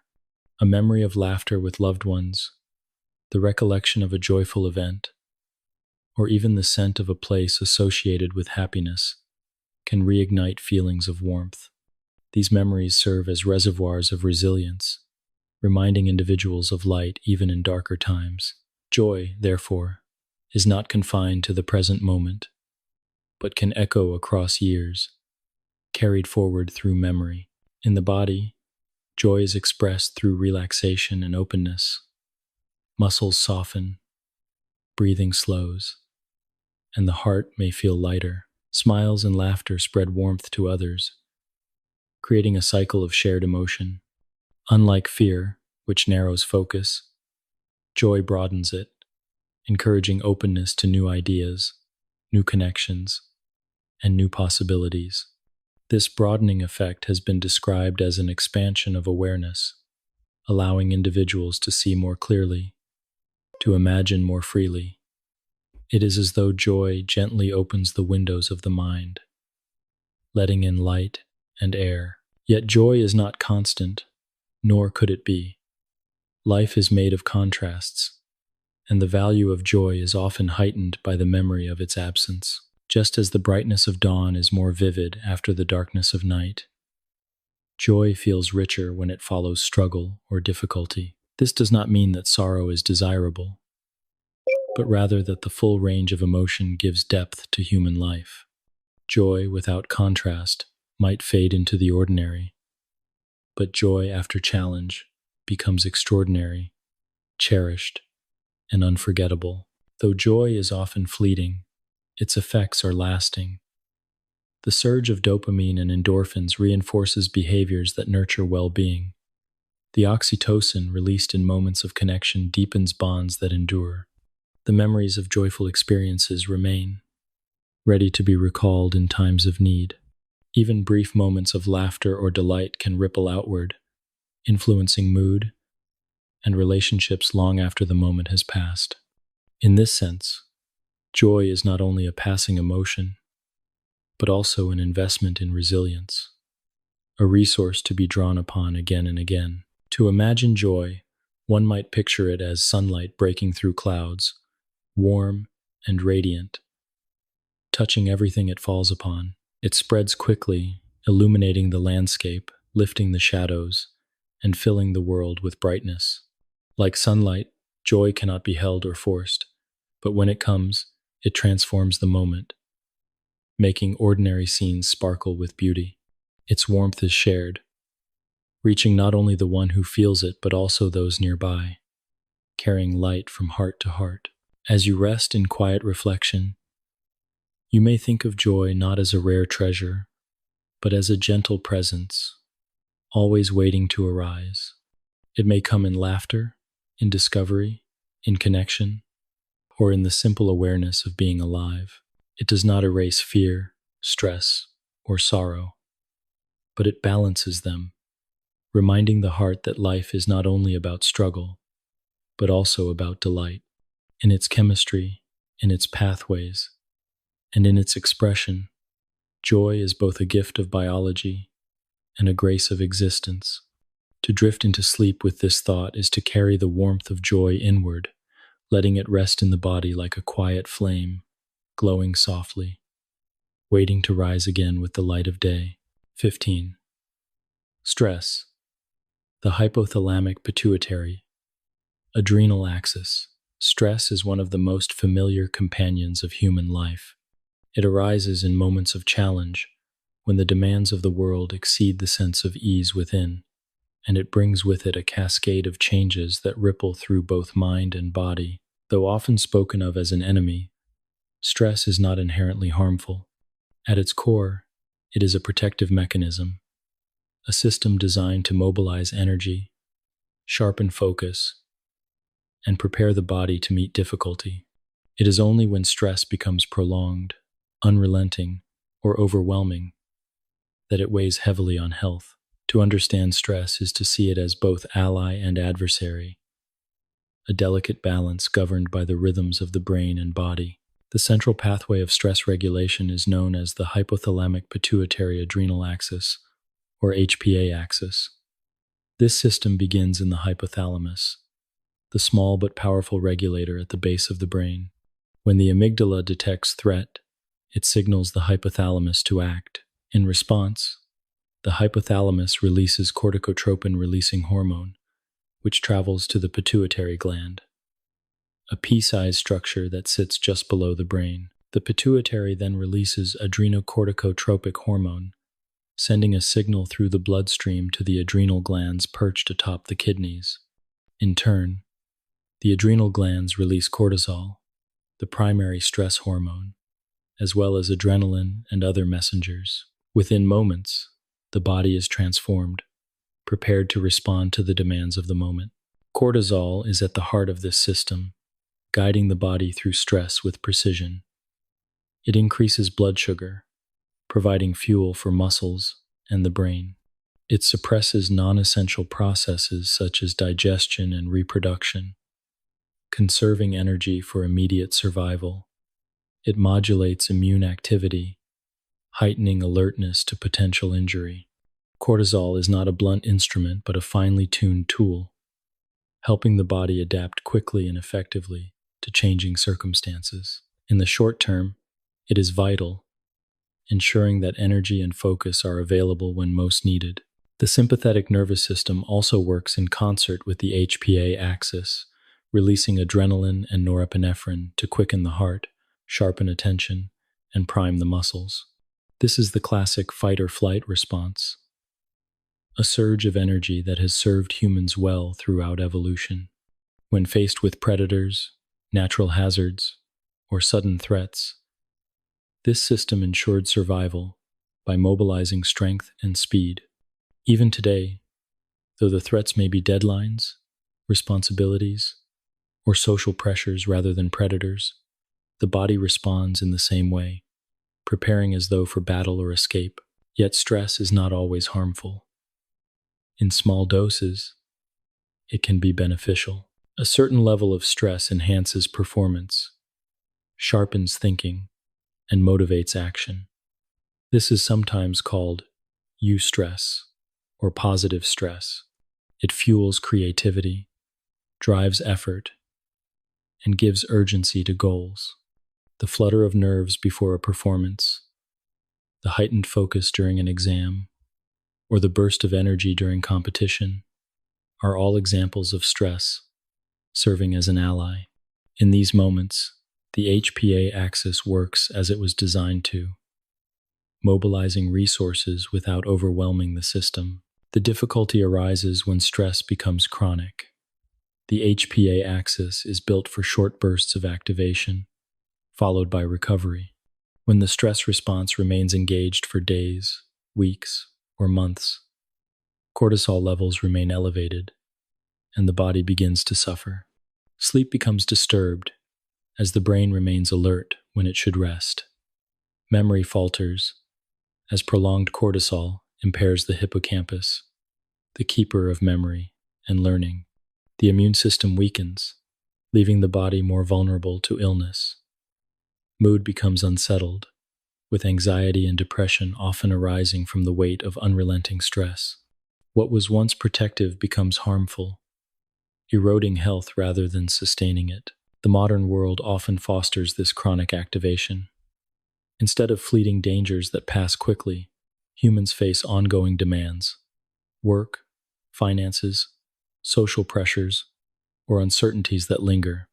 The body responds as though to immediate threat, yet the resolution does not come, and the stress response remains active. This mismatch between ancient biology and modern environment explains much of the burden of stress in contemporary life. It is not that the system is flawed, but that it is overused, called upon too often, and without reprieve. Regulation of stress depends on the interplay between the limbic system and the prefrontal cortex. The amygdala sounds the alarm. The hypothalamus initiates the response. But the prefrontal cortex can bring perspective, reminding the brain that not all challenges are threats. Through reflection, reasoning, and experience, the prefrontal cortex can quiet the amygdala, signaling the hypothalamus to stand down. This regulation is not always easy, but it demonstrates the brain's capacity to distinguish between true danger and perceived stress. Practices that strengthen the prefrontal cortex, such as mindfulness, deep breathing, and calm reflection, support this balance, allowing the stress response to be used when needed and released when not. It is important to recognize that stress is also deeply personal. What provokes anxiety in one person may inspire excitement in another. The interpretation of events plays a large role in how the HPA axis is activated. A challenge viewed as opportunity may spark motivation rather than fear, while the same challenge viewed as threat may trigger prolonged stress. This subjectivity reflects the brain's integration of memory, culture, and personal meaning into the stress response. showing that biology and perception are always intertwined. Despite its burdens, stress also reveals resilience. The body is not fragile but adaptable, capable of recovering from activation and restoring balance. The parasympathetic nervous system, often called the rest and digest system, counteracts the sympathetic surge, slowing the heart, calming the breath, and allowing healing to occur. Sleep, nourishment, and supportive relationships all aid in this recovery, reminding us that stress does not stand alone but is part of a cycle that includes rest and restoration. To imagine stress, one might picture it as a storm sweeping through the body. At first, the wind rises, the sky darkens, and energy builds. The storm is powerful, but it passes quickly when nature is allowed to settle. In chronic stress, however, the storm lingers. Clouds remain heavy, and the body weathers rain that does not cease. Relief comes when balance is restored, when calm follows, and the sky clears once more. In this way, stress is not only a challenge but also a reminder of the need for recovery, for quiet, for care. As you lie in stillness, you may reflect on stress not as an enemy, but as a signal. It calls attention to the demands of the moment, urges preparation, and sharpens awareness. It asks for response but also for balance, reminding the body to return to calm once the challenge is met. Within the rhythms of the HPA axis lies a story of survival, a testament to the body's wisdom. To rest with this thought is to see stress not only as weight, but also as movement, a cycle that, when in harmony, carries life forward with both strength and peace. 16. Love and attachment, emotional bonds across life. Love is one of the most profound and enduring emotions, shaping the course of human life, from the first moments of infancy to the final years of old age. It is both tender and powerful, at times quiet and at times overwhelming, but always essential. Love is not a single feeling but a complex network of emotions, behaviors, and biological systems that together weave the fabric of human connection. At its heart lies attachment, the bond that draws individuals together, that nurtures trust and comfort, and that provides stability across the changing seasons of life. To reflect on love and attachment is to see how emotion, biology, and relationship are intertwined, guiding human experience from birth to death. The roots of attachment appear in the earliest interactions between parent and child. From the moment of birth, an infant seeks connection, responding to touch, voice, and gaze. The presence of a caregiver provides not only nourishment but also safety, soothing the newborn's distress and regulating its emotions. Oxytocin flows abundantly in these moments, reinforcing the bond and ensuring care. This first attachment becomes the foundation for future relationships, shaping the way the child learns to trust, to seek comfort, and to form emotional ties. In this way, love begins not as romance or passion, but as survival, as the secure bond that sustains life in its most fragile stage. As children grow, attachment extends outward, friendships form, offering companionship and play, while parental bonds continue to provide guidance and security. These attachments teach the child how to navigate emotions, how to share, how to comfort, and how to be comforted. Each relationship leaves its imprint, reinforcing the patterns of trust or uncertainty that shape emotional life. When bonds are stable and nurturing, they create resilience, a steady assurance that others can be relied upon. When bonds are disrupted or inconsistent, they may leave lingering shadows, making trust more fragile. Still, the capacity for attachment is never lost. It adapts and seeks expression in new ways. In adolescence and adulthood, attachment expands again, finding form in romantic love. This love blends passion with intimacy, drawing upon the same biological systems that supported early bonds but shaping them into new expressions. Dopamine brings excitement and motivation. Oxytocin and vasopressin deepen closeness and commitment, and serotonin stabilizes the connection. Love in this form is not only about survival but also about growth, cooperation, and the creation of families and communities. It is a bond that sustains not only individuals but also societies, carrying forward the continuity of generations. Romantic love can be divided into phases, each with its own emotional tone.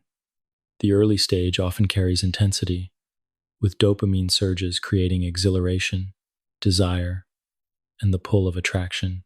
Attention narrows, focusing strongly on the beloved, and the mind is filled with anticipation. Over time, as bonds strengthen, oxytocin and vasopressin shape the connection into something steadier and more enduring. The thrill of early passion softens into the warmth of companionship, trust, and loyalty. This transition is not a loss but a deepening, as love shifts from fire to steady flame, capable of sustaining through time and challenge. Attachment is not confined to romance or family alone. It extends into friendships, communities, and even spiritual life. The comfort of a close friend, the sense of belonging in a group, the shared rituals of culture or belief, all are expressions of attachment. These bonds provide support during hardship, amplify joy in times of celebration, and weave individuals into the larger fabric of humanity. Through them, love is not only personal but collective, a force that binds people together across space and generations. The biology of love is matched by its psychology. Attachment theory, developed through decades of research, describes how early bonds influence later relationships. Secure attachment fosters confidence and resilience, while insecure patterns may lead to anxiety or avoidance in connection. Yet attachment is flexible, capable of healing and growth. New relationships, supportive environments, and reflective practices can reshape patterns, allowing love to flourish even after difficulty. This adaptability reflects the plasticity of the brain and the enduring human capacity for connection. Love also carries with it vulnerability. To form attachment is to open oneself to the possibility of loss, rejection, or grief. Yet even in sorrow, love enriches life, for the bonds that bring pain in their absence are the same bonds that bring joy in their presence. Grief is the echo of attachment, the shadow cast by love when the beloved is no longer near. In this sense, sorrow is not the opposite of love but its companion, a reminder of the depth and value of connection. Throughout life, love evolves. In youth, it may be passionate and expansive, full of discovery and intensity. In maturity, it may grow steadier, centered on companionship, shared purpose, and mutual care. In old age, love may become quieter, expressed in memories, in the comfort of presence, in the simple act of being together. Across all these stages, love remains essential, providing meaning, comfort, and connection. It is the thread that carries life forward, uniting past, present, and future in bonds that endure. In the brain, love is supported by the same networks that govern other emotions, yet it brings them into harmony in a unique way. The amygdala contributes intensity, the hippocampus ties love to memory, the hypothalamus regulates its bodily expressions, and the prefrontal cortex reflects upon its meaning. Neurotransmitters and hormones add their voices, creating a symphony of chemistry that is at once biological and deeply personal. This integration explains why love is so difficult to define. It is not a single emotion, but a blending of many, a state of being that encompasses desire, trust, joy, and care. To imagine love and attachment, one might picture them as invisible threads stretching between people, binding them across time and distance. Some threads are thin and fleeting, others thick and enduring, but together they form a web that holds life together. These threads are strengthened by moments of closeness, by words, by touch, by shared experience. They cannot be seen, yet they are felt deeply, shaping the course of life as surely as any physical force. As you rest and drift into quiet reflection, you may think of love not only as passion or romance, but as the steady presence of connection in all its forms. It is in the bond of a parent and child, in the loyalty of friends, in the comfort of a partner, in the shared warmth of community. It is the emotion that sustains, that comforts, that inspires, and that gives meaning to existence. In the quiet chemistry of the brain and in the lived experience of the heart, love and attachment are the essence of being human, the gentle ties that bind life together in its fullest form. 17. Stress relief. The role of relaxation and safety signals. The human brain is finely tuned to notice danger, to prepare the body for action, and to respond quickly to potential threats. This vigilance has ensured survival through countless generations, yet it comes with a cost. When the stress response is activated too often, when the body remains in a state of tension without rest, health begins to suffer. Relief from stress, therefore, is not simply a luxury but a necessity. Just as the body needs food, water, and sleep, it also needs calm, a state in which systems can recover, energy can be restored, and balance can be maintained. This return to equilibrium depends not only on the absence of threat but also on the presence of safety signals, cues that tell the brain it is time to relax. The stress response is guided by the sympathetic nervous system, which mobilizes the body through adrenaline and cortisol. Its counterpart is the parasympathetic nervous system, often called the rest and digest system. When this branch of the nervous system is active, the heart slows, breathing deepens, digestion resumes, and muscles soften. This shift does not happen by accident. It is guided by signals from the environment and from within the body, reassuring the brain that danger has passed and that resources can be devoted to restoration. These signals of safety are as vital as the signals of danger, for without them the body would remain in a constant state of readiness, never returning to calm. One of the most powerful safety signals is human connection. The presence of a trusted companion, the sound of a soothing voice, or the touch of a hand can calm the nervous system, reducing activity in the amygdala and allowing the parasympathetic system to take hold. Oxytocin plays a key role in this process, deepening feelings of trust and safety. From infancy to old age, the presence of others provides reassurance that one is not alone, that support is available, and that rest is possible. In this way, social bonds are not only emotional but also biological, directly shaping the rhythms of stress and calm. Breathing is another pathway to stress relief.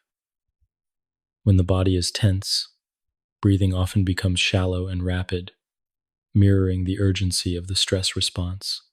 By slowing and deepening the breath, signals are sent back to the brain through the vagus nerve, activating the parasympathetic system. This feedback loop shows how the body can influence the mind, not only the other way around.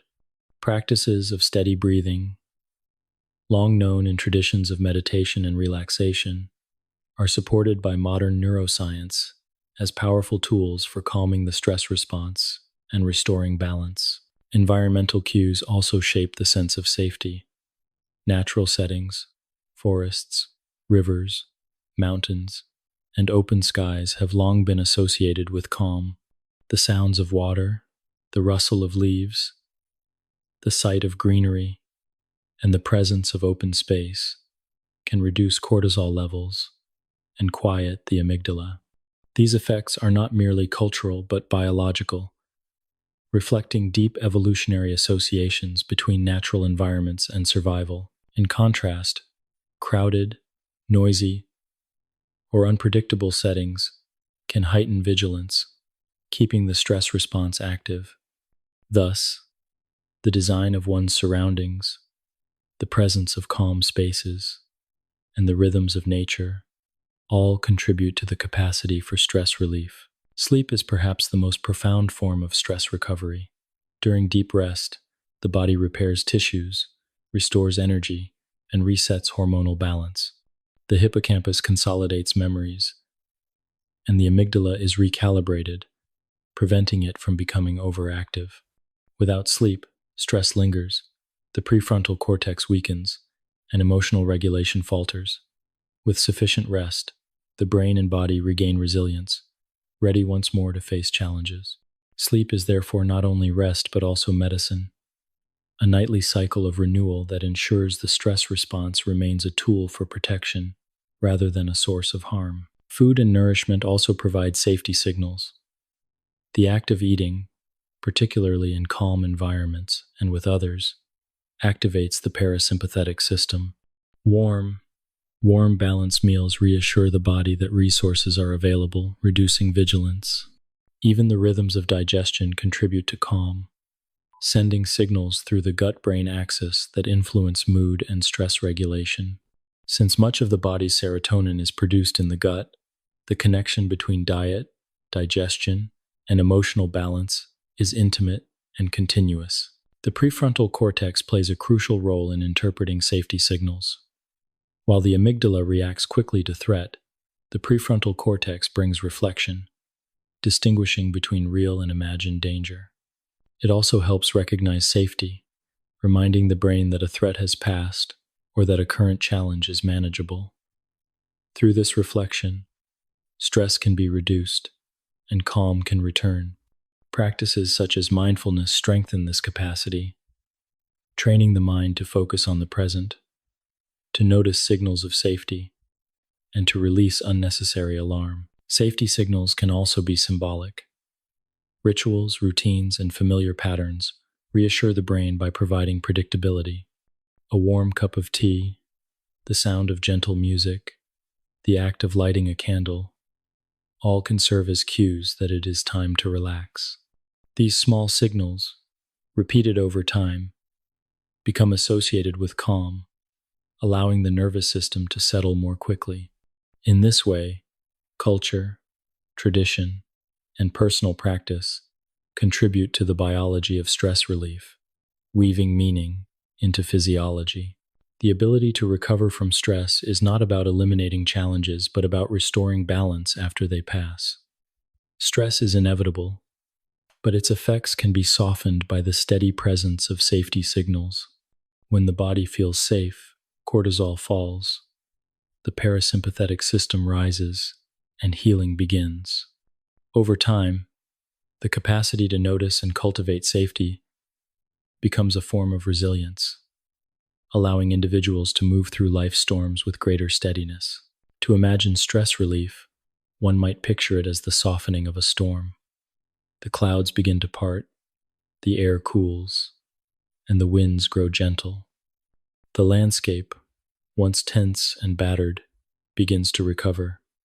In the same way, the body and mind, once sharpened by stress, ease into stillness, guided by signals that say the danger has passed.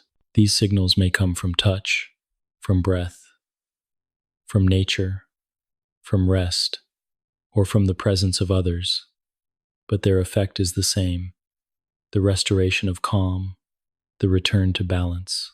As you lie quietly, you may imagine these signals surrounding you, gentle reminders that safety is present, that rest is possible, and that the body may release its tension.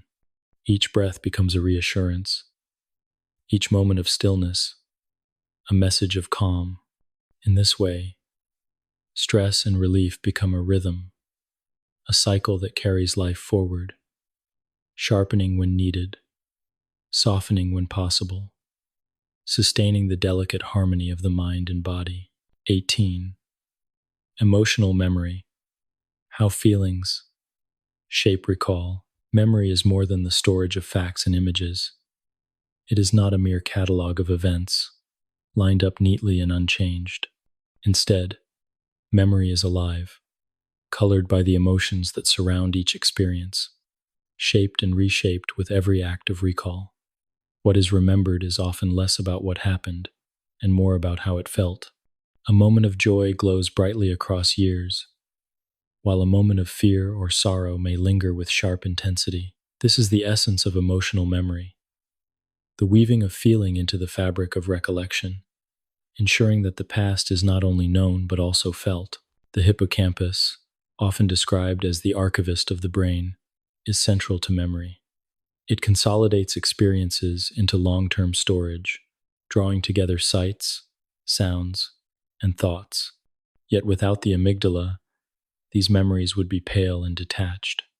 The amygdala assigns emotional weight, signaling the significance of events and prioritizing those that carry strong feelings. A birthday celebration, marked with laughter and love, is remembered not only because it happened, but because it mattered. A moment of danger, etched with fear, is recalled not merely as an event, but as a warning. In this way, the partnership of hippocampus and amygdala ensures that memory is infused with emotion, guiding future choices. This emotional coloring of memory is an adaptive gift. Experiences tied to strong feelings are more likely to be recalled, and this enhances survival. Painful memories of danger remind the mind to avoid harm, while joyful memories of success encourage repetition of beneficial behaviors. Emotional memory also strengthens social bonds, allowing individuals to remember not just the presence of others, but the warmth of their smiles, the comfort of their care, or the sting of their betrayal. These recollections guide relationships, ensuring that trust is built and sustained, and that caution is exercised when needed. Yet emotional memory is not fixed. Each time a memory is recalled, it is reconstructed, influenced by present feelings and context. A joyful event remembered in sadness may appear bittersweet, while the same event recalled in happiness may seem even brighter. This fluidity is both strength and vulnerability. It allows memories to adapt, to be integrated into the evolving self, but it also makes them susceptible to distortion.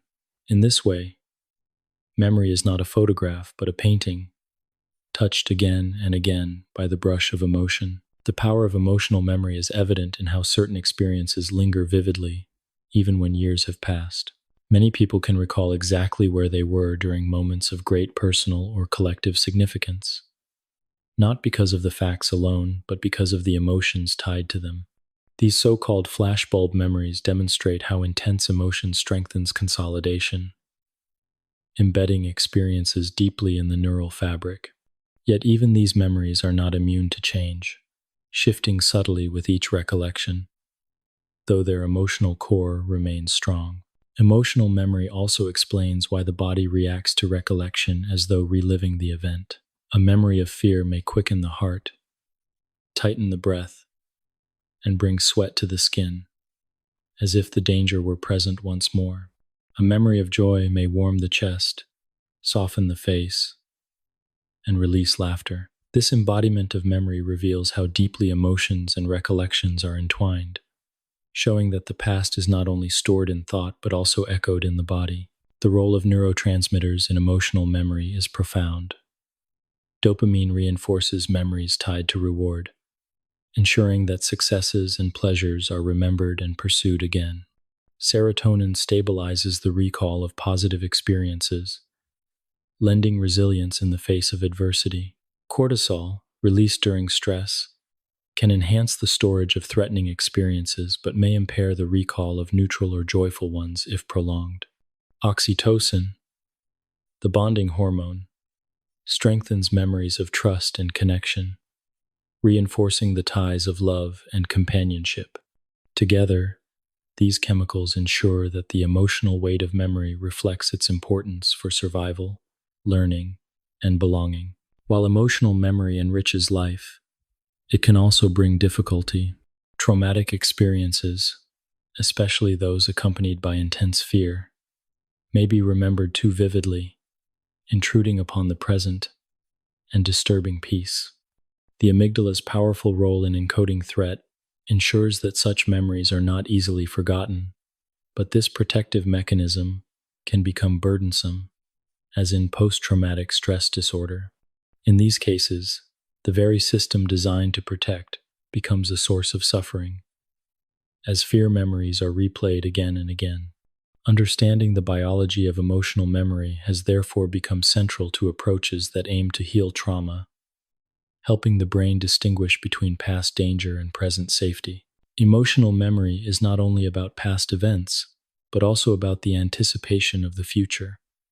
By recalling how an experience felt, the brain can predict how similar experiences might feel again. This predictive power guides decision-making, encouraging the repetition of joy and the avoidance of pain. The memory of warmth may inspire one to seek connection, while the memory of betrayal may inspire caution. In this way, memory becomes not only a record but also a compass, guiding future paths through the emotional echoes of the past.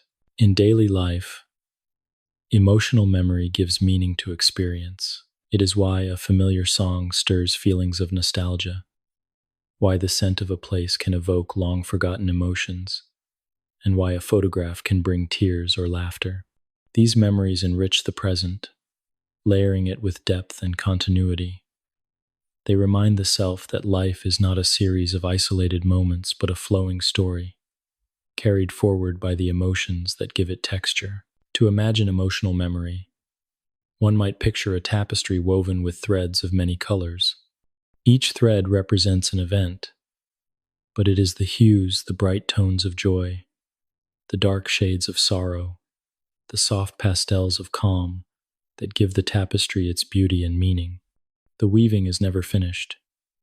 Each day adds new threads, and old ones may be touched again, altered slightly by new emotions. The tapestry is both history and living art, a reflection of how memory and emotion together create the self. As you rest in stillness, you may reflect on your own tapestry of memories, the moments that shine brightly, the ones that linger softly, and even the ones that bring shadows. Each has shaped who you are, guiding choices, nurturing resilience, and deepening connection. Emotional memory ensures that life is not only lived but also felt, that the past is not only known but carried forward as meaning. In its presence lies the continuity of being, a gentle thread that ties yesterday to today and carries onward into tomorrow. 19. Emotional disorders.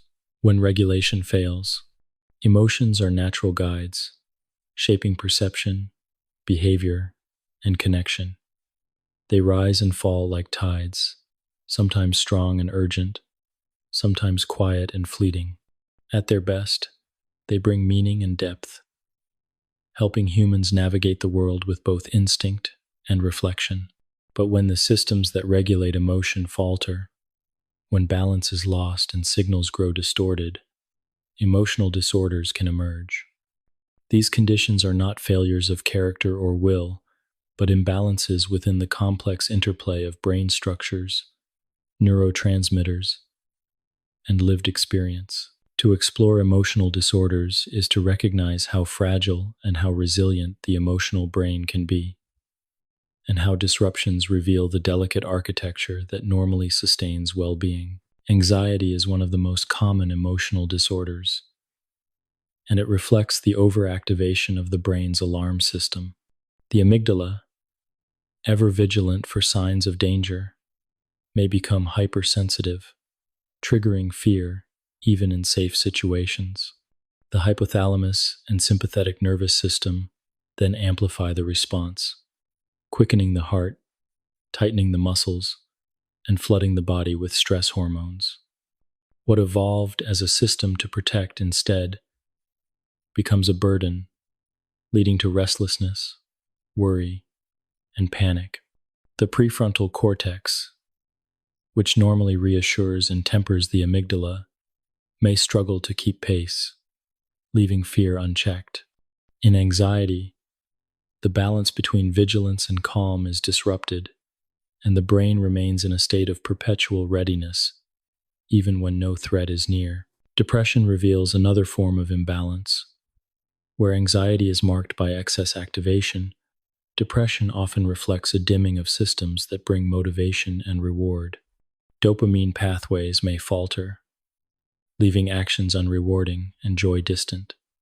Serotonin levels may dip, weakening mood stability and resilience. The hippocampus, sensitive to stress hormones, may shrink, impairing memory and deepening feelings of hopelessness.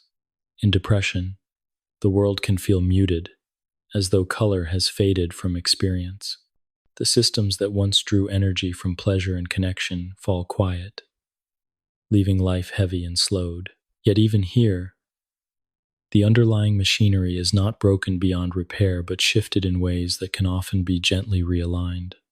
Bipolar disorder shows the complexity of emotional regulation in its most vivid form. Here, the pendulum swings between extremes, periods of deep depression and periods of heightened mood, known as mania or hypomania. In mania, dopamine surges, driving energy, creativity, and confidence, but sometimes also leading to impulsivity and risk.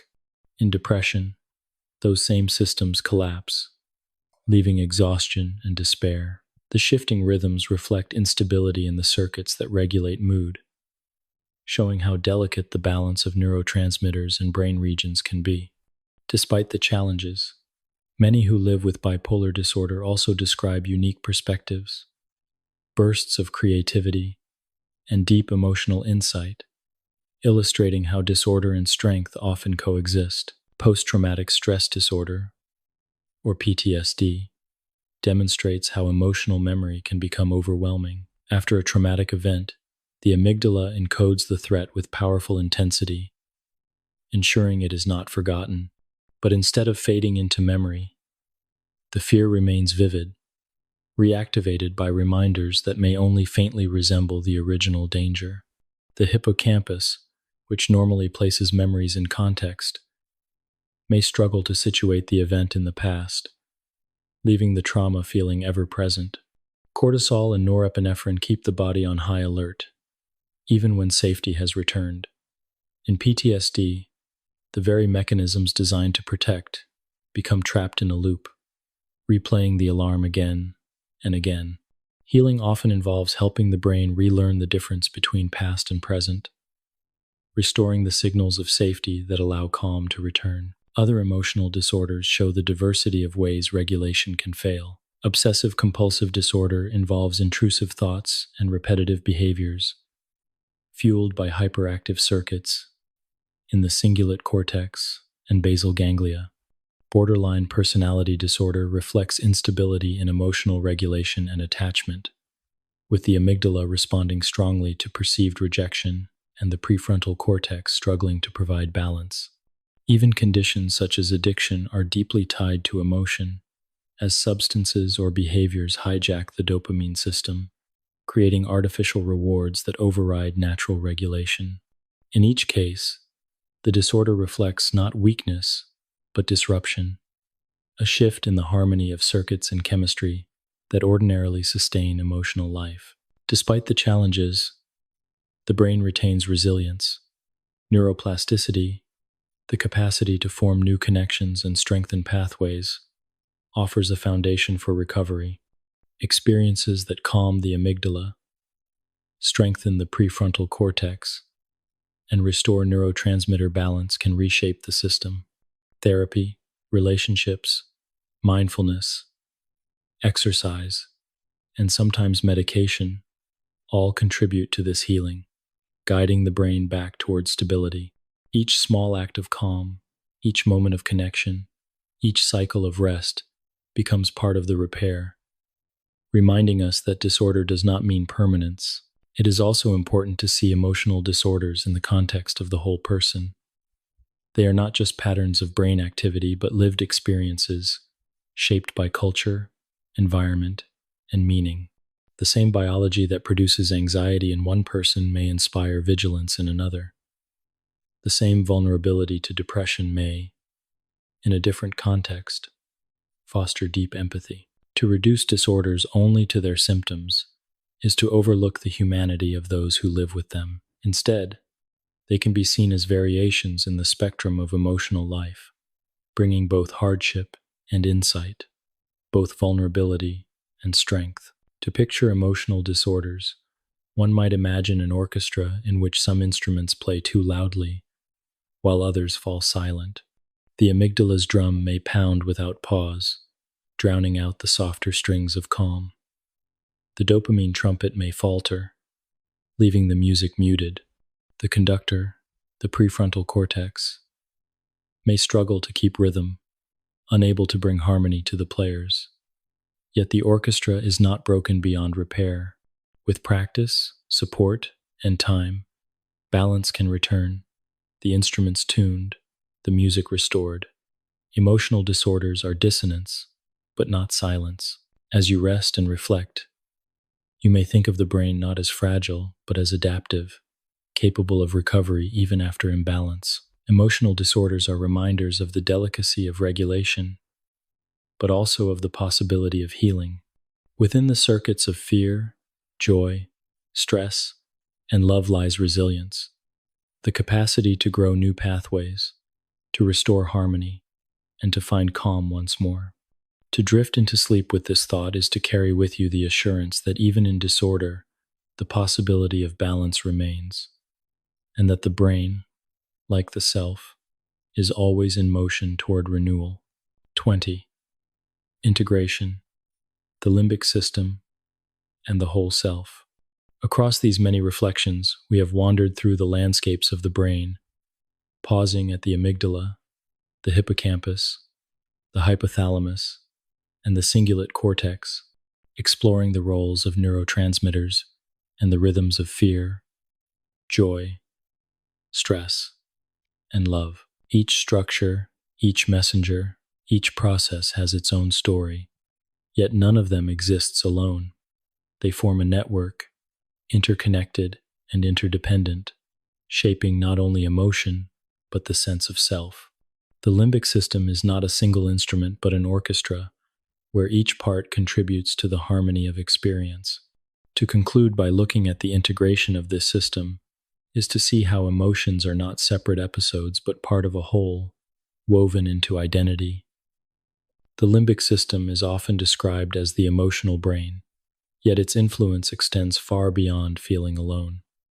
It binds memory to emotion, ensuring that the past is remembered with its colors and textures. It connects emotion to physiology, allowing fear to quicken the heart, or joy to soften the muscles. It guides decision-making through the conversation between the amygdala's instinct, the hippocampus's memory, the hypothalamus's regulation, and the prefrontal cortex's reflection.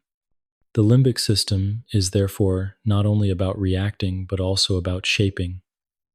It creates continuity, weaving emotions into the story of the self. Consider how a single experience unfolds within this system.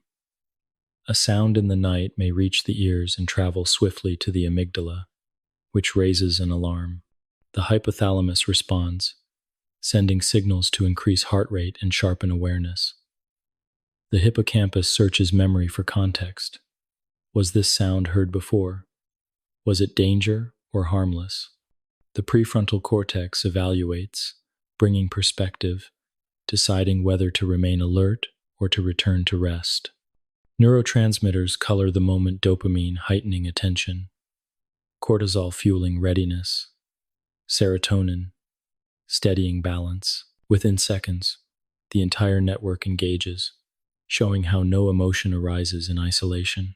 This integration explains why emotions feel so deeply personal. They are not abstract signals, but whole body states, drawing upon memory, perception, physiology, and meaning. Fear is not just a neural alarm, but the racing of the heart, the memory of past threats, and the cautious decision of how to act. Joy is not only dopamine surge, but also laughter, connection, and the anticipation of future delight. Love is not only oxytocin's flow, but also trust, memory, and the willingness to be vulnerable. Through integration, emotions become lived experiences, inseparable from the whole self. The limbic system also demonstrates the importance of balance. When one part dominates, harmony is lost. An overactive amygdala can lead to anxiety, while a weakened prefrontal cortex can diminish regulation.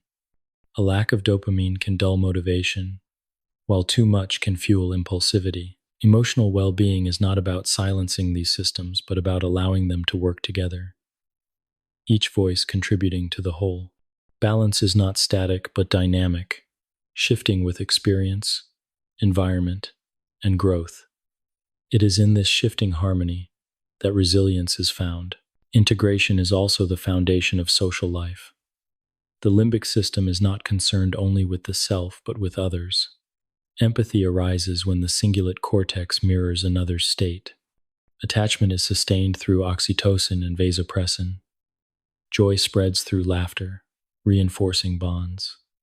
Fear is communicated through expressions and tones, alerting others to danger. The limbic system ensures that emotions are not private but shared, allowing humans to live in community.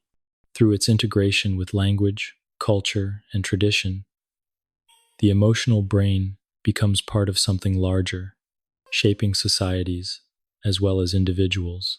The connection between the limbic system and the body also illustrates the unity of self. The nervous system, endocrine system, and immune system are all influenced by emotion. Stress can weaken immunity, love can promote healing, and joy can restore energy. This integration shows that the mind and body are not separate, but one continuous system. To care for the body is to care for emotion, and to nurture emotion is to support the body. The limbic system is the bridge, ensuring that feelings are embodied and that the state of the body influences the state of the mind. Memory further reveals this integration. Each recollection is not simply a fact, but a feeling, tied to emotion and meaning. The hippocampus preserves the details, the amygdala emphasizes importance, and neurotransmitters color the tone. Over time, these emotional memories become the foundation of identity. They tell the story of who one has been, guiding the choices of who one becomes. Without the limbic system, life would be a series of isolated events. With it, life becomes a narrative, enriched with emotion, connection, and continuity. The adaptability of the limbic system ensures that integration is not fixed but flexible. Experiences reshape pathways, learning strengthens new connections, and healing restores balance. Practices of calm, reflection, and connection can alter the very circuits of the brain, reinforcing resilience. The plasticity of the limbic system shows that the self is always in motion, always capable of change, growth, and renewal. Even after hardship, new pathways can be built, allowing emotions to harmonize once more. To picture the integration of the limbic system, one might imagine a river with many tributaries. Each tributary carries its own waters: fear, joy, love, stress, memory, regulation, but they flow together into one continuous stream. The river is the self, always moving, shaped by each contribution, carrying forward the story of life. Sometimes the waters are turbulent, sometimes calm, but always they flow together, inseparable and whole. As you rest and reflect, you may think of the limbic system not as a collection of parts, but as a symphony, an orchestra of signals and structures that together create the music of emotion. Each instrument matters, but the beauty lies in their harmony, in the way they blend to form something larger than themselves. This harmony is the essence of being human: to feel, to remember, to connect, to balance, to grow. In the quiet integration of the limbic system lies the unity of self, the weaving together of body, mind, and spirit into the fabric of life. And so the journey comes full circle, from the sentinel amygdala to the steadying serotonin, from the bonds of oxytocin to the vigilance of cortisol, from the laughter of joy to the shadows of fear. All are part of one system, oneself. The limbic system is not only the biology of emotion, but the foundation of meaning, the silent guide that ensures life is not only lived, but also felt. To close this reflection is not to end it, but to carry it inward, into sleep, where the brain will continue its quiet work, weaving memory, balancing emotion, and sustaining the harmony of the whole.